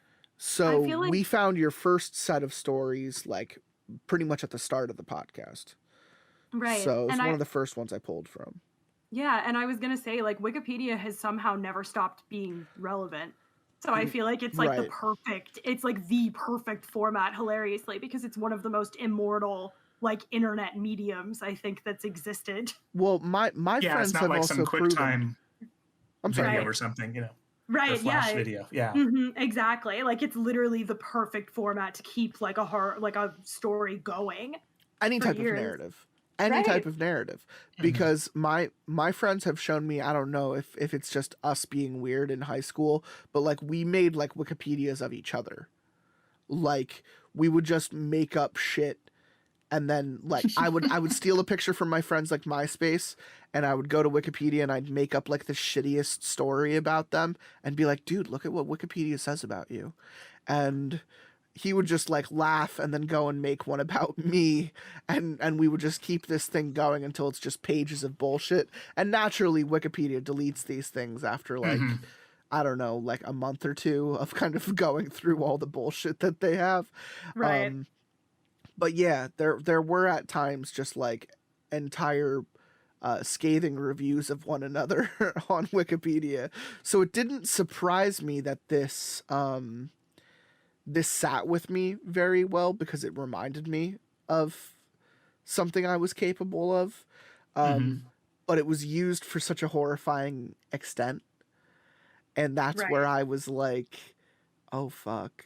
like this is possible. Like this is in that same territory as we were talking about earlier with Slender Man, like going to the something awful and seeing the first pictures and being like, oh, this is like someone made this and it was made to look exactly like how it needs to be convincing. And I love that aspect of it. Me too. You want to tell me about A Nice Wiry Boy? Oh, do I? I loved this one. Was fun. story. This was on the last episode we did, I think. Yeah, it was. I had so much fun with this one. A girl leads on Simple Lad just so she can get spooked by a lake, aka riding in cars with boys 2 extra electric boogaloo. Is that a reference to the hitchhiker lady from like an older story that we read? I'm just saying riding in cars with boys 2 electric boogaloo as just a joke. But that is how I thought of that story. It's just like it's just a simple story about a chick getting spooked by a lake, and at first she went there to go get felt up, but then she went to go get spooked up, and I appreciate that twist. I appreciate that kind of woman. Yeah, honestly, good for her. I feel like I'm dating that person. I was about to say, you know what? I agree with her actually. I took Alley Cat to go see Barbarian. Oh, I like heard 2 that was nights good. ago. It was fantastic, and it's I can't spoil it, but the ending and the twist like 30 minutes in is just so wonderful. It's something we've read out of like a creepypasta or No Sleep, I swear to God. And we walk out and she's like, that might be like one of my like top 5 movies of this year, because I just was on the edge of my seat just wondering what was coming next like each time. And I look at her and I'm like, yeah, it's not like in my top 10 or anything, because I feel like I've read that on the podcast before, but yeah, it was pretty good. And she just looks at me and she was like, it spooked me. Right. And I was like, yeah, no, that's fine. Like, that's okay that it spooked you. I'm glad that it spooked you. It didn't spook me as much. But I like A Nice Wiry Boy. It's about that girl trying to get that spook on. I will now read about Mr. Stringy Comes Home. My summarization of this one is: my wife is pregnant and Mr. Stringy is making my baby play fourth wheel. AKA fireworks now, apparently. I think that's an apt summary. It's perfect. I would actually love to hear you talk about this story. Mr. Stringy Comes Home? Yeah. What's your thought on Mr. Stringy Comes Home, Mark? I don't know. Well, I wrote, let's see. I wanted to do Mr. Stringy as like a 3-part series. And then I kind of realized that wasn't a good idea. So I kind of merged the final 2 together into that. Okay. So what made you decide to do it as 2 instead of 3? I'm just curious. I just didn't think 3 would be interesting. Okay. I got you. I don't know. I think I could definitely see Mr. Stringy coming back when they have a toddler in the house. Yeah. I could it was just a baby, but imagine what a 6-year-old would think of Mr. Stringy, you know? Oh God. I don't know if the world's ready for that. I was about to say, I mean, toddlers are essentially like your own personal terrorists. So, I mean, that poor couple's already going to be suffering. So, I love the prospect of that, though. I want to read that story. Well, I think that would be a short story, because toddlers, I mean, they're always trying to kill themselves as it is. And your job's trying to keep them alive. So I'm That's bad like a at that. paragraph tops, yeah. Mr. Striggy said, "Hey kid, look at these fun stairs. Aren't they Yep. fun?" The kid said, "Yeah, that's fun." The end. That's the end of the story. Yeah, That's he's got a point. fair. My idea was actually, what if my idea? Okay, so I'm gonna say it this way. What if Mr. Stringy had the ability to convince a child to do his bidding in a creepy kind of Damien way? Yeah, it's creepy kids. It's Everyone loves creepy. It is kids. creepy kids, but what if Mr. Stringy was able to like really manipulate a child? Like usually the stories have been about adults kind of picking up on Mr. Stringy's manipulation as the story goes on. But what if it's really the kid and Mr. Stringy is just pulling some strings?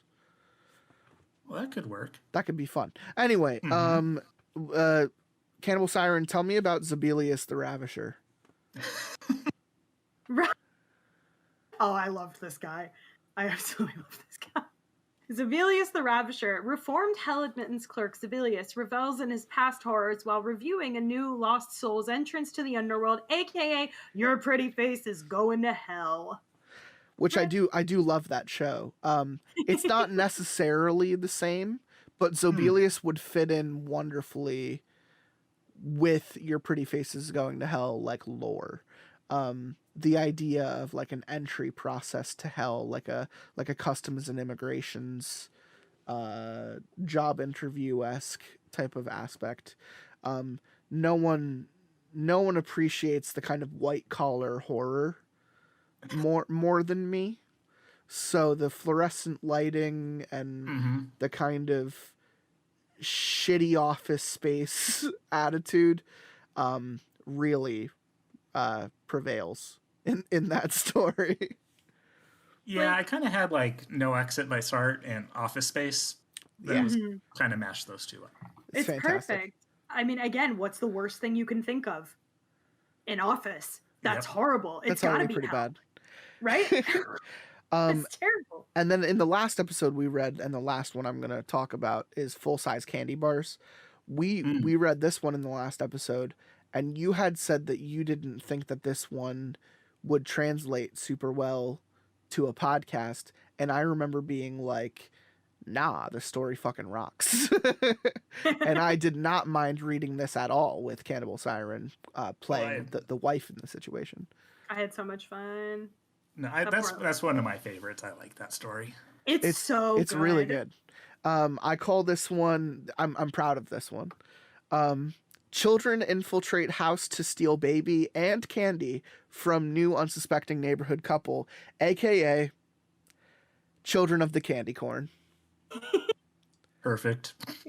I'm proud of that one. I'll take that one. Yeah, that's a good one. That's a very good one. Which leaves us with 3 stories we haven't read, which we'll have to do on 1 or 2 more episodes sometime soon. We haven't read The Duplex, we haven't read Marcy Travels, and we haven't read Nana, if I'm saying that correctly. All 3 very different stories. Awesome. Duplex feels literal. Is it literally about a duplex? It's very much about a duplex. What's Marcy Travels about? Someone traveling? Is it literal? It's about metaphorical travel, maybe. Okay. Spiritual. And Nana's just a name. It is just a name. It's just a name. So I'm going to let that one go as well, because I find that the ones where it's just a name, like a Nora or Floyd, Maggie, like Eleanor, you never know what you're going to get with those ones. So I'm going to let that one rest. But we haven't even read all of your stories, and you're here doing the interview with us. So you're going to have to continue listening to us if you want to see what we think about the rest of your stories. Well, you guys provide like the best notes for any writer. And I'm serious because, I'll see my stuff on YouTube, and a lot of people like to narrate creepypastas and stuff. Yeah. But they just deadpan narrate it. And as somebody, if you're trying to like improve your writing, that doesn't help you at all. Right. Especially if you're blind to your own writing mistakes because they're just flat. But when somebody calls bullshit halfway through your story, like, that is the most helpful thing. Yeah, that's like the best advice somebody can give you, because otherwise you just don't notice it. I hate looking like an armchair critic. I really try not to be one. I have an opinion, and I'm okay sharing it with people who want to listen. I'm not going to pretend like I'm right. You know, if you were to tell me facts or put anything in front of me and say, like, you're wrong, I feel this way, I'll totally respect it. I might even change my mind. I'm not stubborn in the way I think, is what I'm saying. So when I say that your stories are objectively very good, I'm at no point going to also stop from halfway through one of your stories going like, wait a fucking second. I'm putting the fucking line in the sand right now. Why is this happening? Exactly. You know, like I have no problem doing that. And I think it's one of those things where when we were coming up with the concept of the show with like the 3 or 4 people I was talking about it to, we knew off the bat we didn't want this to just be what you described, like a creepypasta YouTube. Like those already exist. And I like review podcasts and YouTubes where people will talk about movies, they'll talk about comics and stories. And I thought to myself, like, well, if Last Podcast can kind of, what they do is they kind of read creepypastas and just laugh about them. They tend to get troll pastas, they tend to get short stories. They are not in it for the length or for the art or for the creativity. I'm here for all of those things. So when I listened to those episodes of Last Podcast on the Left where they cover creepypastas, I said, this is only hitting on about 50% of what makes these things great. And I appreciate storytelling. So what I wanted to do was merge the two concepts. I want to take a creepypasta reading YouTube, but I want to introduce the idea of character studies and breakdowns and criticisms and descriptions as far as my guest wants to take it, because some of my guests really excelled at writing and really are very creative writers and people, and I want to hear their opinions and I want to see what they think about these things from a critical standpoint. And I would say the other 50% are just in it for the fun. So I'm able to introduce both of those aspects to the show. But I would say with me and Cannibal, we both have writing experience. We both have art experience. We both have very similar opinions to when it comes to horror. And so that puts us in a very like-minded and circumstantial position of when reading through these stories, we are looking at them through our own lenses. Like when we read a 2-part series about a couple going to a cabin alone together, Siren and I immediately put ourselves there as those people. And with your stories, it's very easy to do that. It's very easy to put yourself in those positions. So when the logic doesn't line up necessarily, or when it gets maybe a little too trope heavy, that's when I pull myself out a little bit. And that's when I say, let's talk about this. And I'm glad that you are someone who can appreciate that, because I know that probably a good 30% of our fan base are really just in it to listen to us tell the stories, not so much for the critical aspect, not so much for the joke aspect, but just for I think our ability to read stories is good. So I would assume that like a good quarter of our fan base is probably just in it for the stories, and I have a lot of data and statistics to kind of back that opinion up. Well, I think it's a good balance, because I think if you talk about them and you're able to criticize them, and you guys always do it respectfully, but it's fun because I don't know about always. Okay, well, Speak for yourself. There are definitely some stories we take a shit on, and that's fine. That's okay too. That's okay. But, it's fun because it makes you feel, especially on a podcast, it makes you feel like you're there. One of the reasons I started doing horror is when we were living in Portland at the time, every summer we were camping just about every weekend with friends. And what we would do is just go to the thrift store, the used bookstore, and stack up on ghost stories. Oh. And they were always books that were like from the 70s of just short stories, 70s or 80s. They weren't that great. But at the end of every night, when everybody's a little inebriated and you're sitting around the campfire, we'd take turns just reading them out loud. And that's what your show, that's what your podcast really reminds me of. It's that ability to, is the sitting around the campfire. Yeah, and it's not high art, but it's discussing it, and as a listener, you have to feel like you're there. So if I was trying to do high art, we wouldn't. If I was trying to do high art, we'd never be. This podcast wouldn't exist. Yeah, no, it's. It's nothing to be stuck up about. You can just enjoy the discussion about the story. You can enjoy the story. You don't have to think too much about it. Yeah, that's exactly. How I feel. No, exactly. I'm a huge fan because it's funny that you brought up it's not high art because I love that, and it's one of my favorite things about this show actually because like our captain just said, I'm not like I definitely don't want to be an armchair critic. I like to talk about things because I also like to make these things. And part of what makes the podcast and also what makes reading your stories so fun is that it feels like something that I not necessarily that I could have made because I definitely don't think I could have. But it's like something that even if I wasn't doing this, like I would actively seek out material like this. You know what I mean? It's something that I just like, and it's also something that I recognize. And that's part of what makes them so fun. And part of what makes, like, even when it does get a little bit tropey, it's like, oh yeah, no, I know that. I know her. It's not life has its stereotypes. We're never when a trope happens, it's never really like something that's gonna immediately displace you. It's just it depends on whether or not it's like something that's actually encounterable through someone's life, or if it's something that like movies do that never happens ever. Like the let's go hide in the basement, let's split up type of attitude.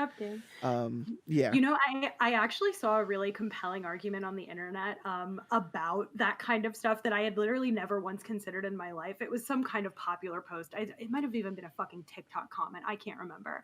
But somebody pointed out that like people in horror movies or horror books or horror whatever don't know that that's the genre they're in.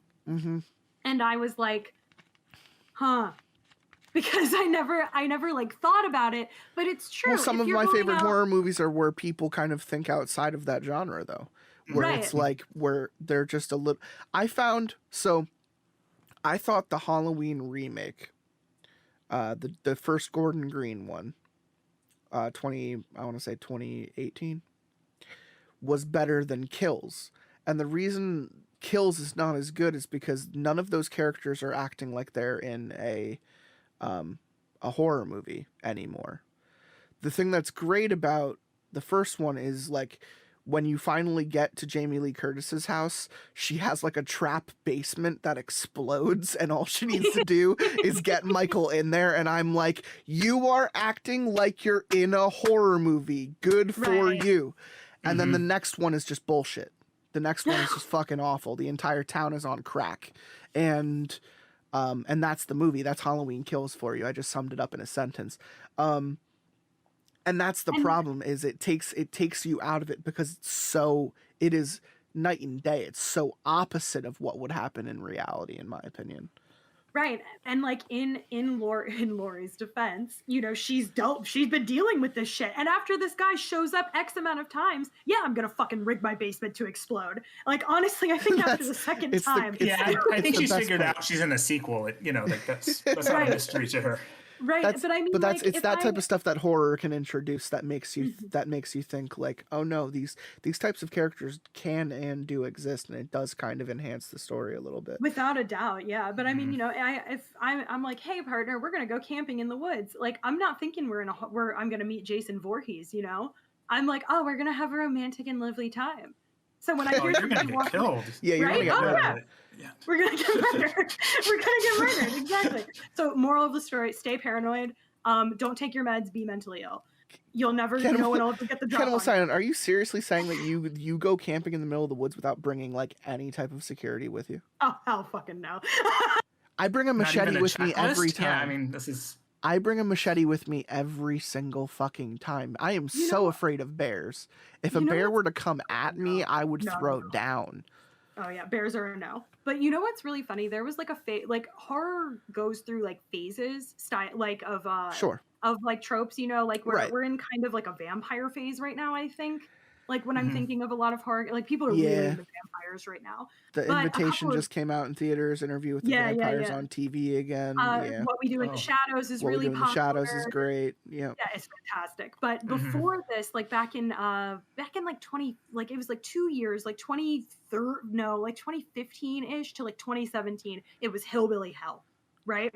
Sure. That was like yeah. really, really popular back then. And I'm from a The small Wrong rural Turn, Hills Have Right, Eyes yeah. era. Oh yeah. Exactly. Hills Have Eyes. I mean, both like the second Outlast game was one Outlast, of right. them. Fucking Resident Evil 7. Like it was they all kind of came out around the same time. Or yeah, Resident. I Yeah. think it was. No, you're or right. It's 7.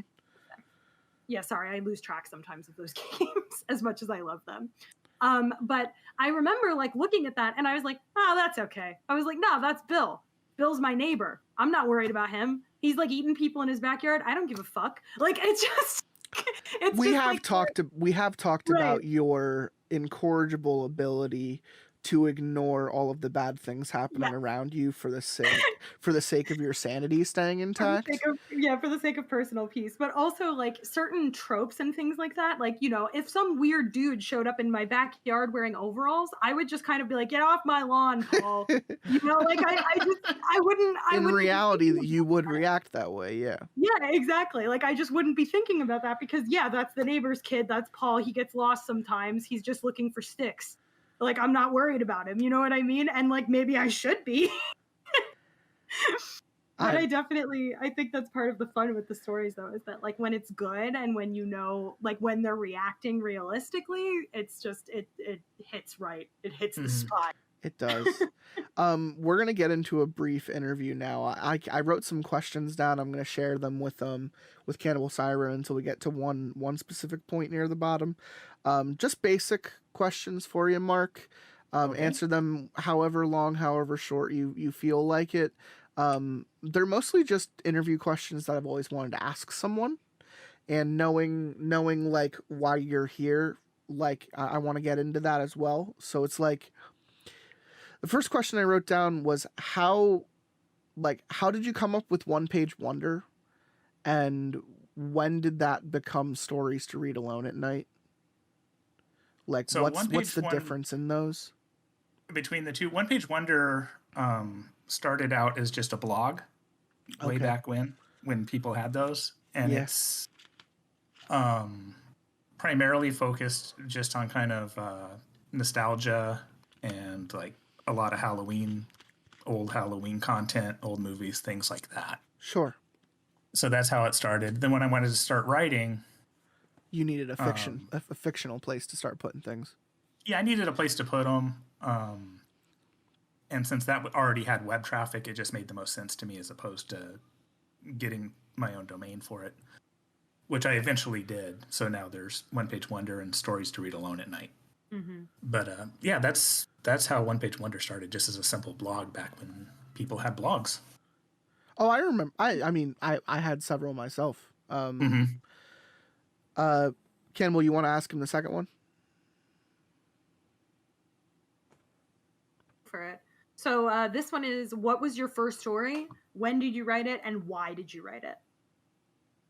The first one I wrote was actually a Nora.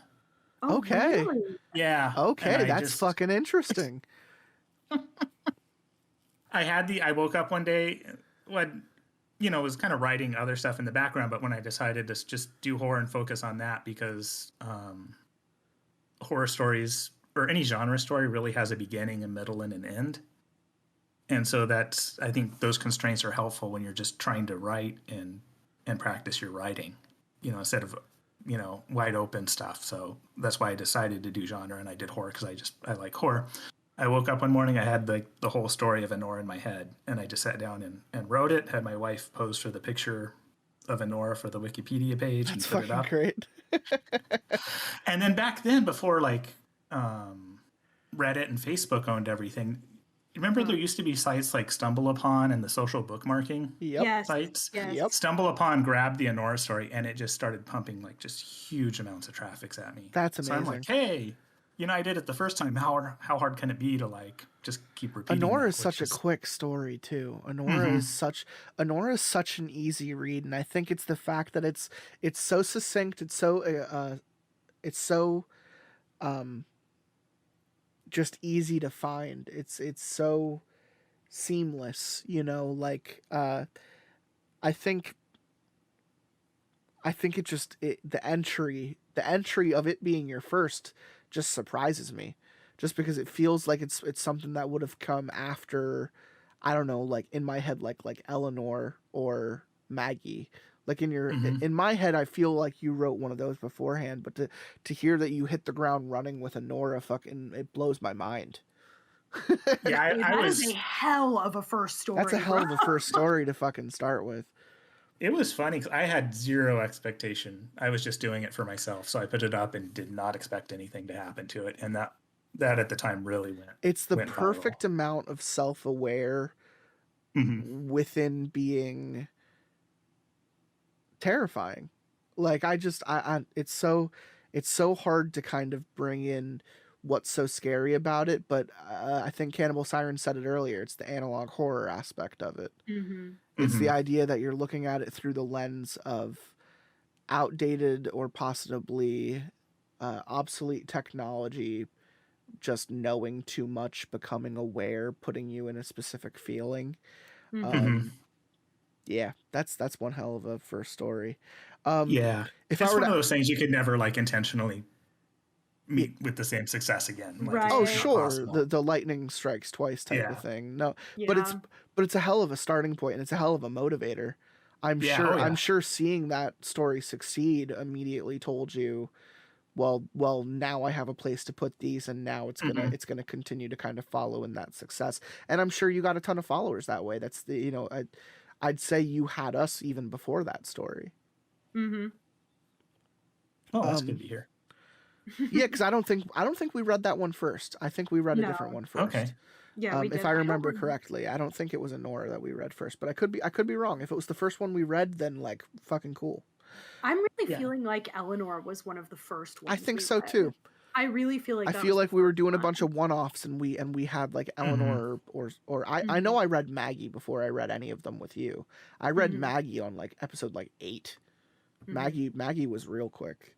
Well, if you look at the story, if you go to One Page Wonder and you start with Honora's at the bottom, if you just work your way up, everything's chronological. I figured as much. And so I figured if as you much, go, but like- when I found your website, all of them were there, so I could have been going in a completely different order.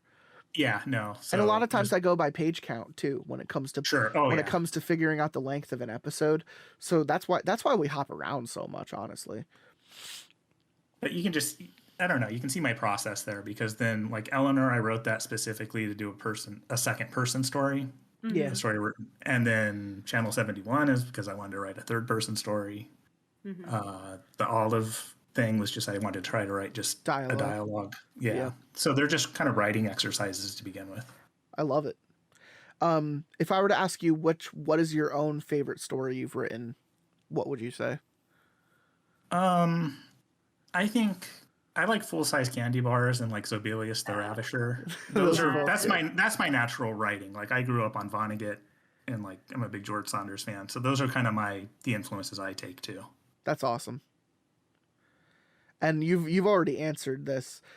Is writing more of a hobby, career, or both? You obviously already said that you do kind of other types of writing as like a job. Yeah, especially when I started this, because I was working for a .com, so I had to produce a lot of materials of all sorts, from marketing materials to user licensing agreements, and that's why I started writing fiction, is just to give myself a creative outlet. So it's purely a hobby. It's just purely an outlet for me. That's all it is. And now I have to ask, to be a little bit selfish, how did you find Losta Pasta?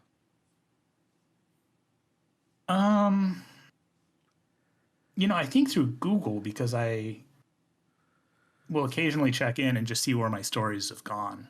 Just because over the years people used to go to One Page Wonder to find my stuff, but now it's all on YouTube. People reading it on YouTube or the various creepypasta wikis. How does that make you feel?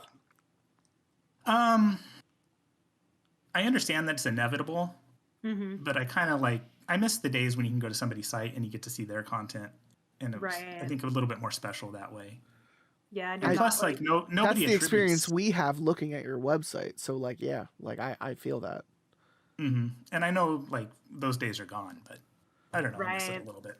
I do too, especially because you didn't used to be fucking like assaulted with ads Oh, on of course. every website that you go onto. It's so obnoxious. Oh, It's well, like, I also just think that the internet has gone to a completely different place now versus when a page like this was initially birthed. You know, like a page like this really was doing its own thing well before the likes of like No Sleep really rocketing off, and even we'll get into that later, but it's just like when I imagine Honora might have been the first thing like picked up and read somewhere live for you. What was like the first like feeling you had when you had someone read something that came from your website? Did you think it was like, oh, cool, or were you just kind of bummed?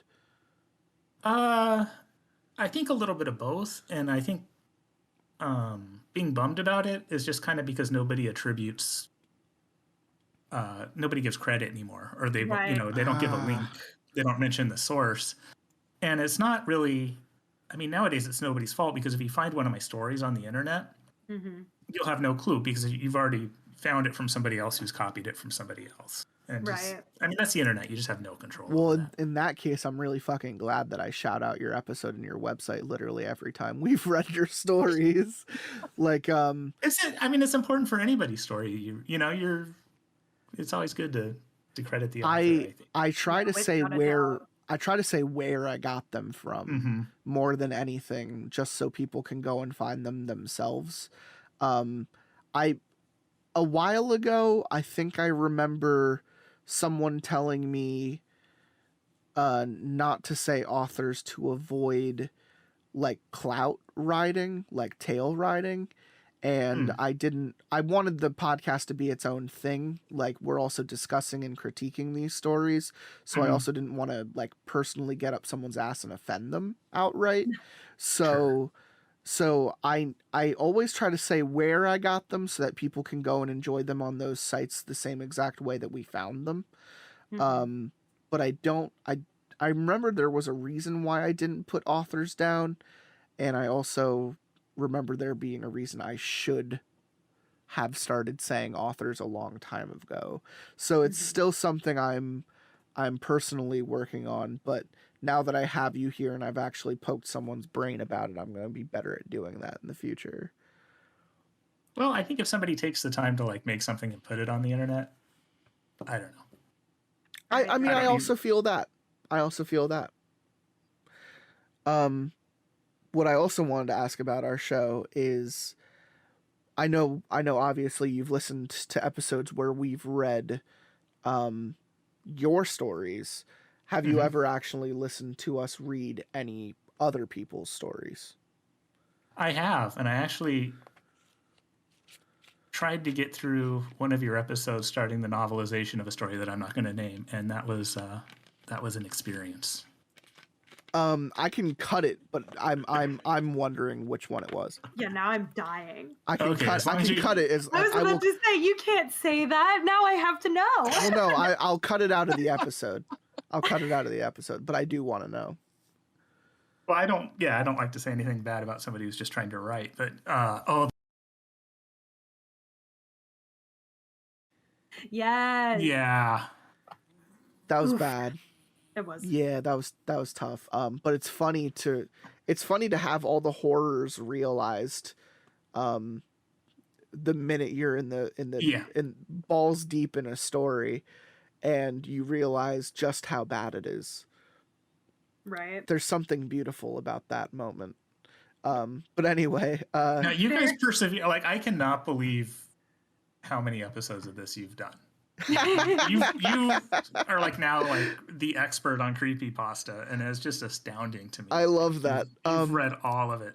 I really haven't though. There's so much I haven't read. Like my list is constantly growing, and every time I get rid of a project I really looked forward to, like the most recent series I did with Cannibal Siren, the apartment series, like Oh god, that was so once good. that comes out and once that's done, people are going to be like, what is next? Because that series was amazing. It was very good.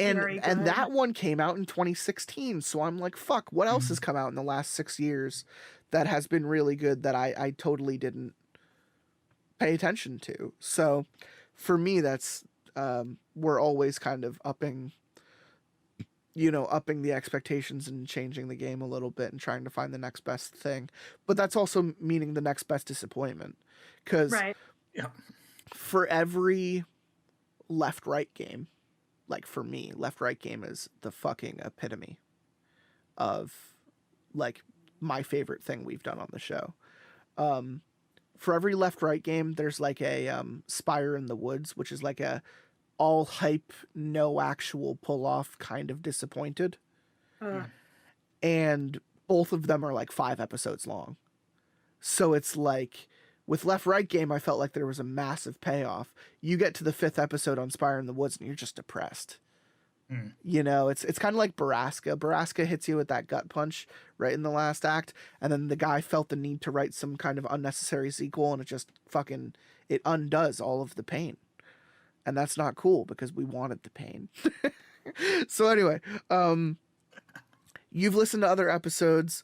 Do you have any shout outs for anyone else on the show that you like to listen to other than myself and Cannibal Siren? I don't remember anybody's names, to be honest with you. I was always the only reason I ask is because if you were someone who listens to like the chaotic episodes where it's really just me and someone making fun of something for nothing but like an hour because the story was awful, I would want to know what stood out in your mind. But if you don't have one, that is okay. Now, this is a fun question because I want to know what's a favorite story of yours that we've read, and why did you like us reading that story for you of your own? I think you guys excel at anything with dialogue because you get to show off your skills. As actors. I appreciate that. I think I don't know. I think anything that shows your chemistry, I think it helps sells. It makes my story sound better. You appreciate the dialogue. Well, when the material's there, it's not that hard for what it's worth. Like that. No, but I think those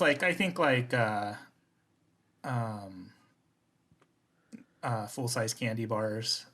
I think you guys just absolutely got the tone and nailed that story. The scared parents alone in their house, wondering where the weapons are. Sometimes you just got to keep track of the house machete for when the trick-or-treaters come back. I also think of Wiry Boy, but at the same time I think of Eleanor. Like, even the first time we read Eleanor, I was just like, all right, Cannibal, just try to sound as meek and pathetic as you can. I'm going to be confused as fuck. Go.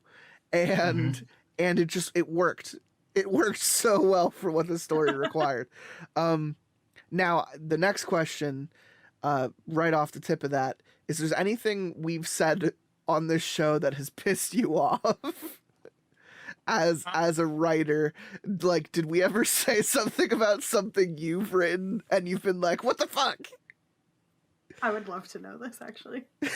I'm trying to think, but well, number one, I'm on the show right now, so that should answer that. But true, I guess we can't. Hey, even if something pissed you off, I'd still laugh and love hearing about it. That's the thing. Like, you can agree to be here. I was actually talking earlier today. I was like, this guy's gonna come on here and he's gonna be like, I only agreed to come here to tell you that your podcast fucking sucks. Peace. And then I'm recording that and I'm like, well, shit. Let's read some more of this guy's stories then. That was my backup idea. Let's read those angrily now. I mean, if you came on with a blood vendetta, it's like, you know what? Good for you. That's commitment. Right. See, I looked at it the same way. No, to me, this is just all fun, and I don't take it too seriously. But to get to your point, I think what I would say is that every time you guys have pointed something out, you've been 100% right. Don't tell me that. I think you're batting 1,000 there because, just writing at home and then trying to edit and proof, and you can't really, you can ask other people to like proofread for you, but nobody really wants to, so it's not to you, like you hear it out loud and you go, oh, okay. I actually do. I love when I have a lot of friends that write, and I often tell them to send me things to have me look at them. I've proofed tons of stuff for tons of people. I have no problem, and when they're writing with me knowing that I'd like what they're writing, I enjoy it more. Mm-hmm.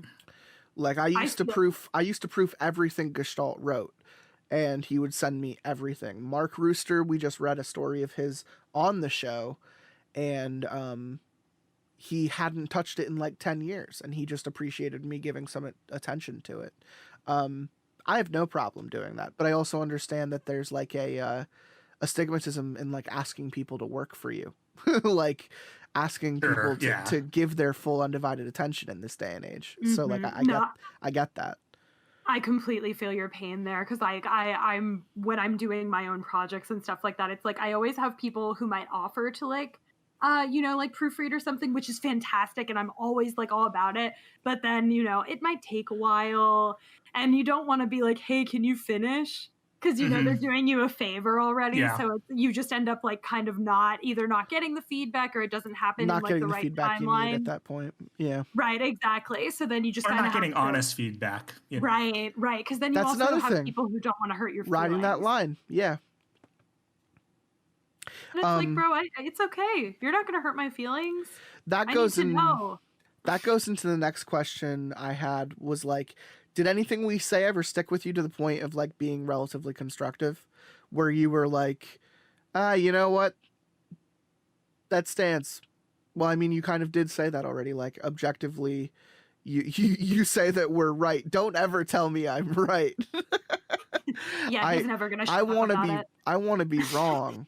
I keep trying to tell people how wrong I want to be because I love learning. But if you tell me I'm right, I'm going to keep being an asshole with all of my logic. So. True. No, I mean, I can't think of a specific. You guys, I've always felt like all your criticism is 100% valid. That's okay. And have taken it to heart. So I will leave it at that. I appreciate that. I do have specific questions about specific stories now, and only a couple. I wanted, I think, Cannibal, you can appreciate this question. Sure. Mr. Stringy, how and why? Yeah, actually. That's all it says. Mr. Stringy, how and why? Okay. At least it didn't say how could you. When I started writing, I started just kind of checking off the boxes. So like haunted doll. I'm getting that, but Mr. Stringy, how and why? Where did the name? What box did you get to Little Doll? And where did the name come from? Also, I'm just curious. This is the stuff I want to know. I think it was just because it was a doll with like when I pictured like an old Raggedy Ann doll. Okay. 100%. Kind of the template for this. 100%. And so I was just thinking stringy hair, and it wasn't any more complicated than that. Okay. Hey, there's beauty in simplicity. Yeah. And my take on that story was like, I always try to kind of just step back a little bit and say like, well, if this thing were, or like, if this were to happen, if you had a haunted doll, like, what's the more likely explanation? Mm-hmm. And I think it's that the person's haunted or mentally ill, not the doll. And that's kind of the spirit of Mr. Stringy. I got you. The problem is they go into the sequel with having the baby. She's afraid she'll pass on Aunt Cicely's mental illness. And that's the whole thing. It's not actually about Stringy at all. Right. I love it. I think that's why it resonates with us so much. I think that's why Mr. Stringy is like your icon, because the depth of Mr. Stringy, what he's able to get away with in the psyche of mankind. It's just such a beautiful thing, because you are essentially right now saying Mr. Stringy is what you make it. Yeah, if you want to, you can read it straight as a haunted doll story. You are literally saying that the weaknesses that you provide, like the fears that you provide Mr. Stringy with, literally as a doll, as nothing more than a doll, will come back to haunt you. I love it. And just being a physical reminder of that fear. That's such a universal fear. That's such an adaptable fear. And I love it. That's great. That's exactly how I wanted you to answer that question. Good job. Next one is, Honora, do you really understand how much this haunted me?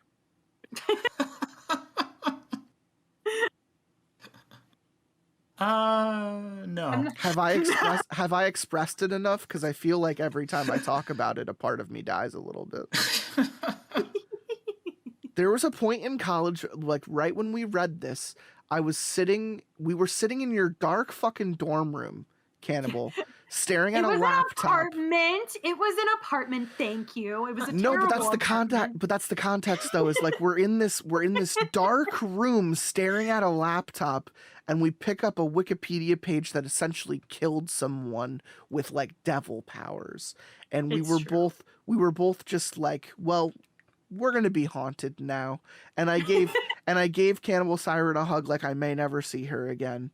And I left and I drove 2 hours home, probably in silence, just thinking about this story at like midnight on a Tuesday.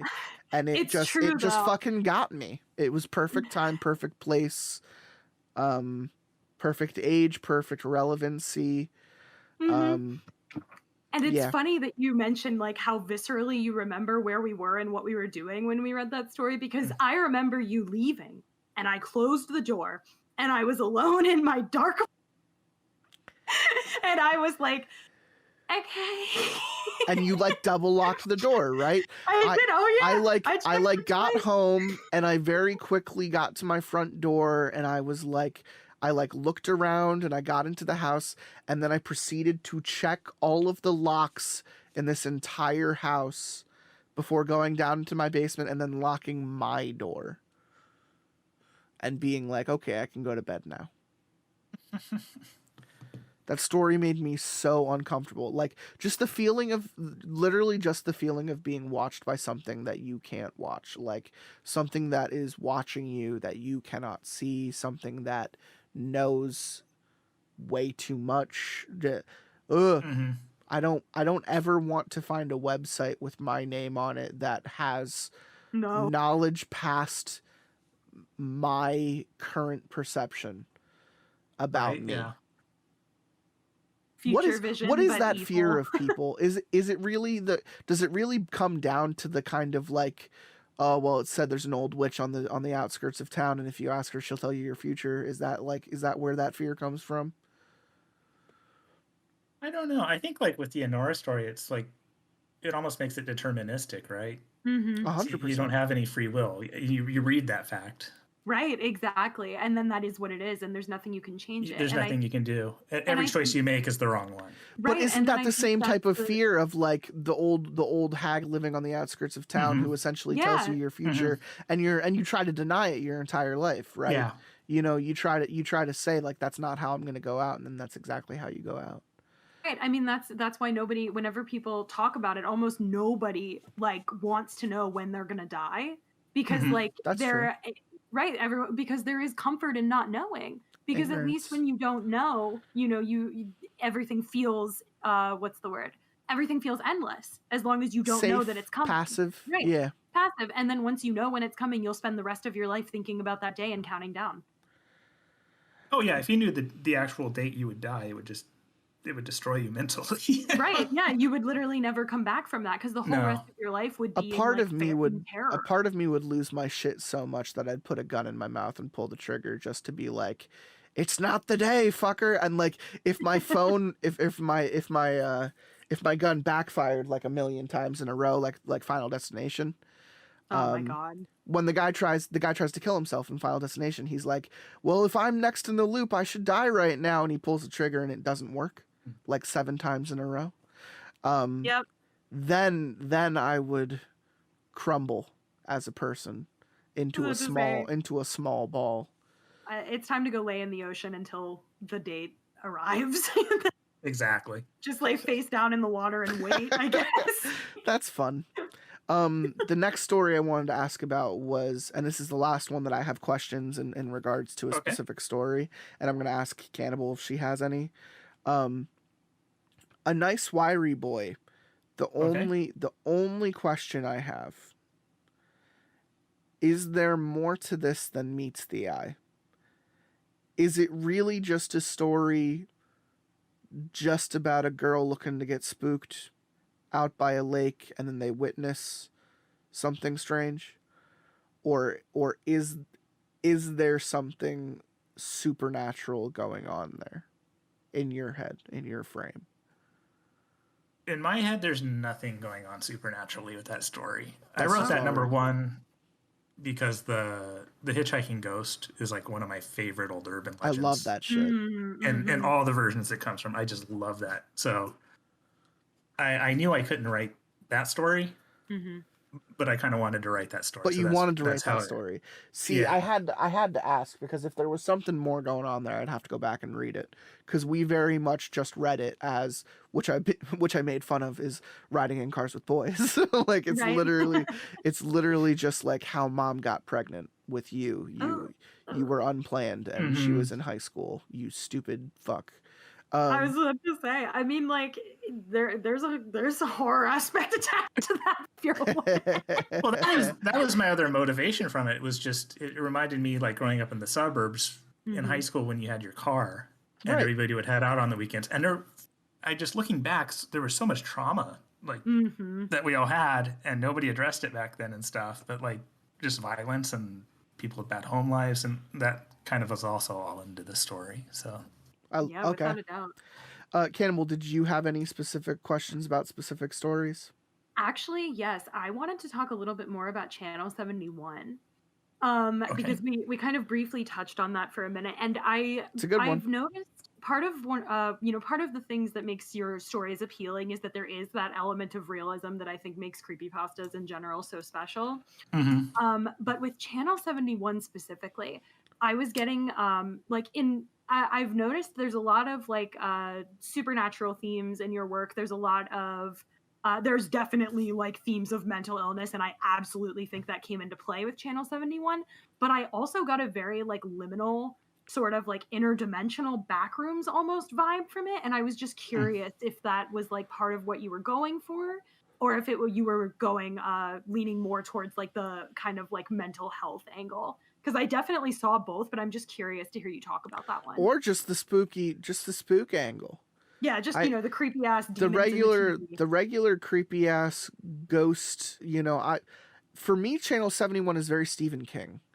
It's very like The Shining. Like it's just a person being in an uncomfortable place until it slowly drives them insane.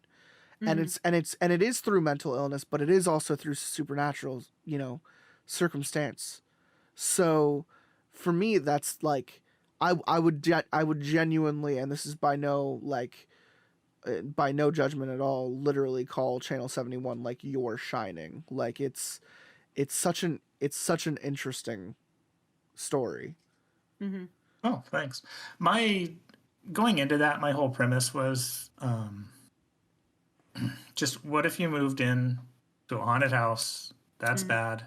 And That was bad. just the story, everything from the moment you set in is just on rails. There's nothing you can do to stop it. That was the premise for Channel 71. So that guy was never ever going to make a decision that would have altered the course of anything. And you're just the reader, you're just along for the ride for that. Right, without a doubt. So that's interesting to me too, because we just talked about that, like the terror of inevitability, and we also mentioned With that in the Honora, beginning. yeah. Right, and like the slow moving inevitable monster. It's like, yeah, it's slow, but it's coming, and like, and that definitely seems to be something that you do a lot in your stories that I absolutely love. So it's funny to hear you like just agree to it. specify, that it's like, nope. He was never going to get out of that. There was no way. It was just over the minute they set foot in there. Yeah. Perfect. Love it. Any other questions regarding stories? I'm skimming over our list right now. You know what?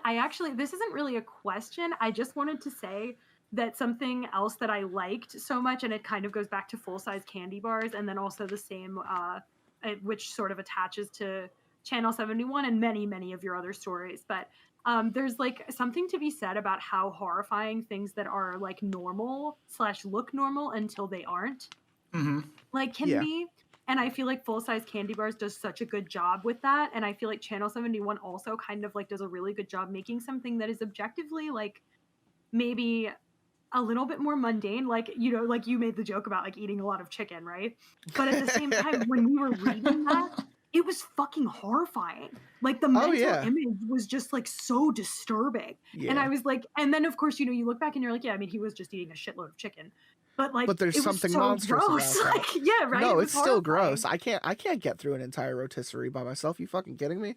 Like just the idea in itself is just grotesque. Maybe if I was like, it is, yeah, grotesque is that's the right word. Right, it is. And I just wanted to say that I appreciate in how many of your stories have this like lovely, it's like such a nice little like, this is normal, and then you look closer and it's absolutely not, and just knowing how unnormal it is makes you feel so viscerally uncomfortable and horrified. I will say, when I think about the spectrum of the stories you've written, I think you definitely fit in between this kind of like best of creepypasta section or like light no sleep credential, because in my head, like the internet fiction world goes in like 5 different directions, and it's like this is either like a shitty blog post, a troll pasta, a creepypasta, a no sleep, or like an unsettling story. And I don't know if you've read unsettling stories before, or if you've been on their website, but like, no, I've heard you guys. They are number one, like gross out horror. Like they do not pull a fucking punch when it comes to the grossest thing you can imagine. And like, that's not something you do in your stories. Like, they are good at that. That is their niche. That is what they strive for.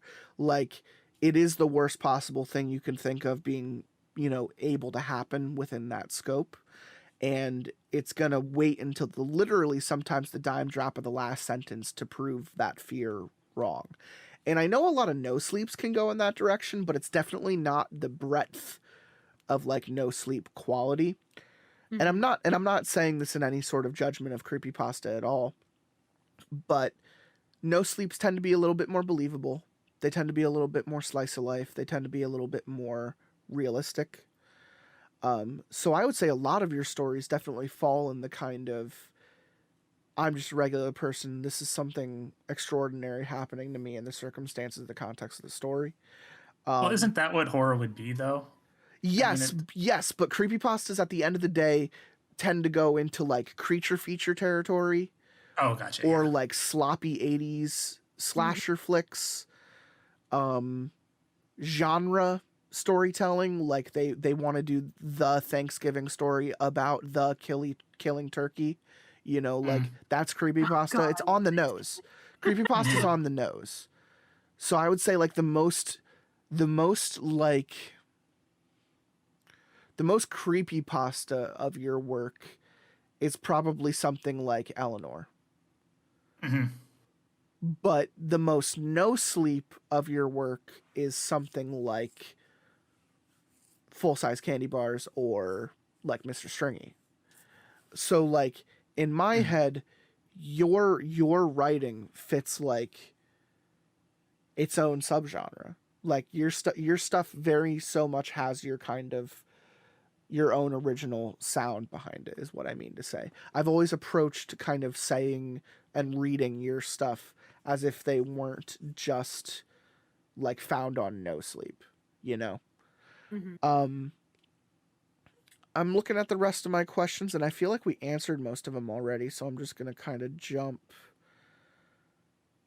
around. The next question, I just wanted to know if you've read any recently that you've been into, any type of horror, short fiction, online, physical book, if there's anything you would recommend right now. I don't read creepypastas or no sleeps, and Okay. I do that intentionally. You did answer that earlier, yeah. Yeah. Do you read any like long-term fiction? Do you read any? I do. So Or- right now I'm in the middle of On Earth We're Briefly Gorgeous by Ocean Vuong, which is an amazing book, and I need to finish that. But it's one of those. It's an actual book, but it's one of those that just makes me stop every so often just to marvel at how good of a writer he is, and he's young, and it's just infuriating. That's awesome. And then before that, I read I think Voices in the Night by Steve Milhauser, and he writes kind of realistic fantasy. Oh, I love that. I can dig that. He does it as like literature, I would say.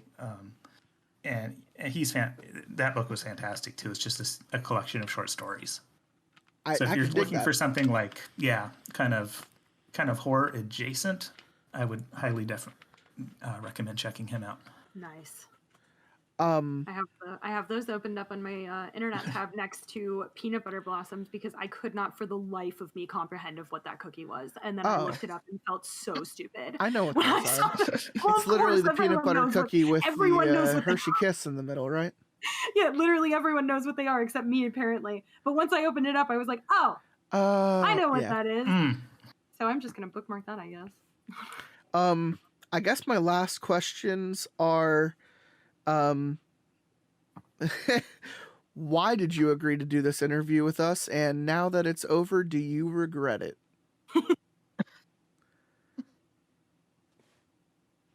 Number one, I've never done a podcast, so there's the bucket list. Hell yeah. Number two, I seriously, I can't overstate it, that I think the way your approach to stories, I just love it. So if I can help support you in any possible way, Thank you so I'm much. behind it 100%. Thank you so much. You don't drone, you got the right kind of commentary and discussion following the story. It's just perfect. And like you accredited earlier, I love to point out to the talent that I bring to the storytelling department, because if I don't have people like Cannibal Siren and Django Phillips and Tenron Otrin, just to name a few, where am I? Like people who just really get into the fucking character of reading a person sometimes, like it makes the story just so much more accessible to listen to when you have people who care about the material reading it. Because like some of these YouTube creepypastas, again, not to shit on anyone, is really just like a guy reading like a manual. Like you said it earlier, it's just like the same tone, the same voice, just kind of it's like it's been plugged into one of those text to speech. Yeah. And I hate that. Stories, the best audiobooks I've listened to have honestly been like, I don't know, they like got to be a little theatrical, right? the newer Lord of the Rings ones with like Andy Serkis. Like he's bringing everything he can to reading J.R.R. Tolkien's original shit. So like, if we're gonna read these, we're gonna read these with some fucking attitude, you know. Like the last thing I want to do is be boring. When a story is boring, it is so easy to tell when we're reading. So when you can tell that we're throwing character, we're throwing time into things, and even when we can get through an entire paragraph without interjecting, you know, if we could get through entire pages without interjecting, then we're just enjoying it. It's you know, true. like we really are, like you said it, like the people around the campfire just fucking jiving. And ever since we came up with the show, I always remember people telling me that the reason they liked it is because whether they're alone or not in whatever room or setting they're in, they could put it on and feel like they're just sitting on a couch talking with someone. No, exactly. Just hanging out, I think, is the way like most people would say it. It's just like just hanging out with your buddies and literally having a stupid conversation about something totally inconsequential. And Well, it's so funny because when I first got on this, I heard you guys talking, and it just made me think I was listening to one of your episodes. It took me a few minutes to realize, like, oh, I might have to talk. Like, it's so funny. It's so funny. You are not actually the first person to say that on this show. So I started having fans onto the show somewhere in the last like 2 seasons, and I've never met Glitch Blob. He lives in Colorado. I found him on YouTube, and he followed us on SoundCloud, and he was very vocal in the comment section. And then I found his YouTube, and I was like, holy shit, this guy like does stuff. I'm gonna have him on the show. And it's been wild, like playing games with him and moving forward and like actually getting to know him. But the second person we had on was actually from New Zealand. And when she came on the show, she was so just at first just like shocked to be like sitting here reading stories like with just with me, you know? And I find that like I'm so grateful to be able to have that experience with someone I will probably never meet in my like living life. So I really appreciate you being here. I really appreciate you coming and agreeing to do this. I cannot say it enough. Like we have been looking forward to this ever since you messaged us. And I think if I'm not mistaken, Mark, ! You reached out to us because you thought I was ending the show with the title of the episode. This is the last episode of the podcast. Yeah, and I was like so in I don't know. I think I was feeling a little bit deflated when that came out, and I was like, oh, I totally get it. So I just kind of wanted to say thank you, because I was like, I don't know. I was just in the mindset like, yeah, I could totally give up on something after like putting so many years into it. And then it turned out to be after the credits, I come in with the fucking air horns. Burr, burr, burr, burr, burr, burr. You fucking fell for it, you simps. This show isn't over. This shit is easy. I could do this in my sleep. This show's gonna be going on for 10 more years, fuckers. I hope you got your fucking seatbelt ready. Like I for a lot of like the background of the story and getting people to come over and record and stuff, it's never been hard. The only thing it's ever been is time consuming. And anyone who's passionate about anything in life is going to find that it takes work and it takes time. So whether your passion is writing, drawing, singing, acting, like reading, literally something as mechanical as reading, like it's going to take fucking work and it's going to take fucking time. So for this show, I think I just needed to come to terms with the fact that, like, I need to take a fucking break sometimes and I need to fucking do something else every once in a while. But as long as this doesn't turn into work and people are always down to do it, I'm going to keep on keeping on until people become unavailable or tell me that they don't want to do it anymore. And, like, I have someone here with me, like Cannibal Siren, who literally every time we finish a story, she goes, that was better than the last one we read.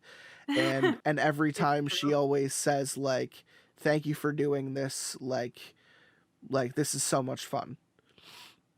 And like ditto, like same sis, like right back at you. But like you listen to the show, you've listened to us read your shit, like your appreciation, like right back at you. Like, thank you for writing this stuff. Thank you for coming here and being a part of it. Another huge shout out to One Page Wonder. Huge shout out to Stories to Read Alone at Night. Check out the website. Give it some hits. Give it some reads. The just if anything, just go check out Anora. I'm not even fucking kidding. Just go for Anora and be haunted, because the way you pull it off on that website, it stays with you. So if anything, do it for Anora. Hashtag do it for Anora. And honestly, like for me, read Mr. Stringy, please. Let us start a type of GoFundMe to make Mr. Stringy dolls a reality. Oh my god, can you imagine? So that I seeing can fucking mail Mr. all of Stringy in a them to Walmart? Cannibal Siren. Ugh, you know what? I changed my mind, actually. Well, if you are curious, back when that story came out, quite a few people made fan art of Mr. Stringy, and I'm sure some of it is still around Tumblr or wherever. Oh yeah, I used a day. picture of it for the campaign that I made. Most people don't know like the physical copy of that game. I have like little printed pieces of like literally all creepypasta lore that I used for that game. So there absolutely is a little dime piece Mr. Stringy like figure to that game that I had found online and made from someone's fan art. So like 100%. I've seen the fan art for your characters online before. I just did like an image search for Mr. Stringy, and I'm not gonna lie, he's kind of cute. There's something adorable about that toothy grin. Yeah, he's like fucked up looking, but who isn't? Who isn't? Mark, any shout outs, any last words for any of our loyal listeners? No, just wanted to say thank you, and there will be a few more stories to read alone at night before the end of the year. This is always the time of year when I do most of my writing, so yeah, fantastic. You don't have to worry about running out of those. Amazing Bill Day. That was amazing. Indeed. That was good shit. I'm gonna draw Bill, honestly. And we still have three other stories to read too. So we're not done with stories to read alone at night. And I'm happy to hear that there are more on the way. I just, you're just gonna have to stay tuned to hear what we say next, and maybe we'll have Mark back for an episode 2. Are you mad at us yet? Check anytime. Because now that you're here, now that we know that you've been okay with this, we're really not gonna let it slide on the next ones. We're really gonna be like critical. We're gonna break out the nice fine china, and we're gonna sit down and really take a steak knife to it. I look forward to it. Well, thank you again, Mark. Thank you so much. Thank you guys. Thank you. Good to meet you. Yeah, good to meet you too.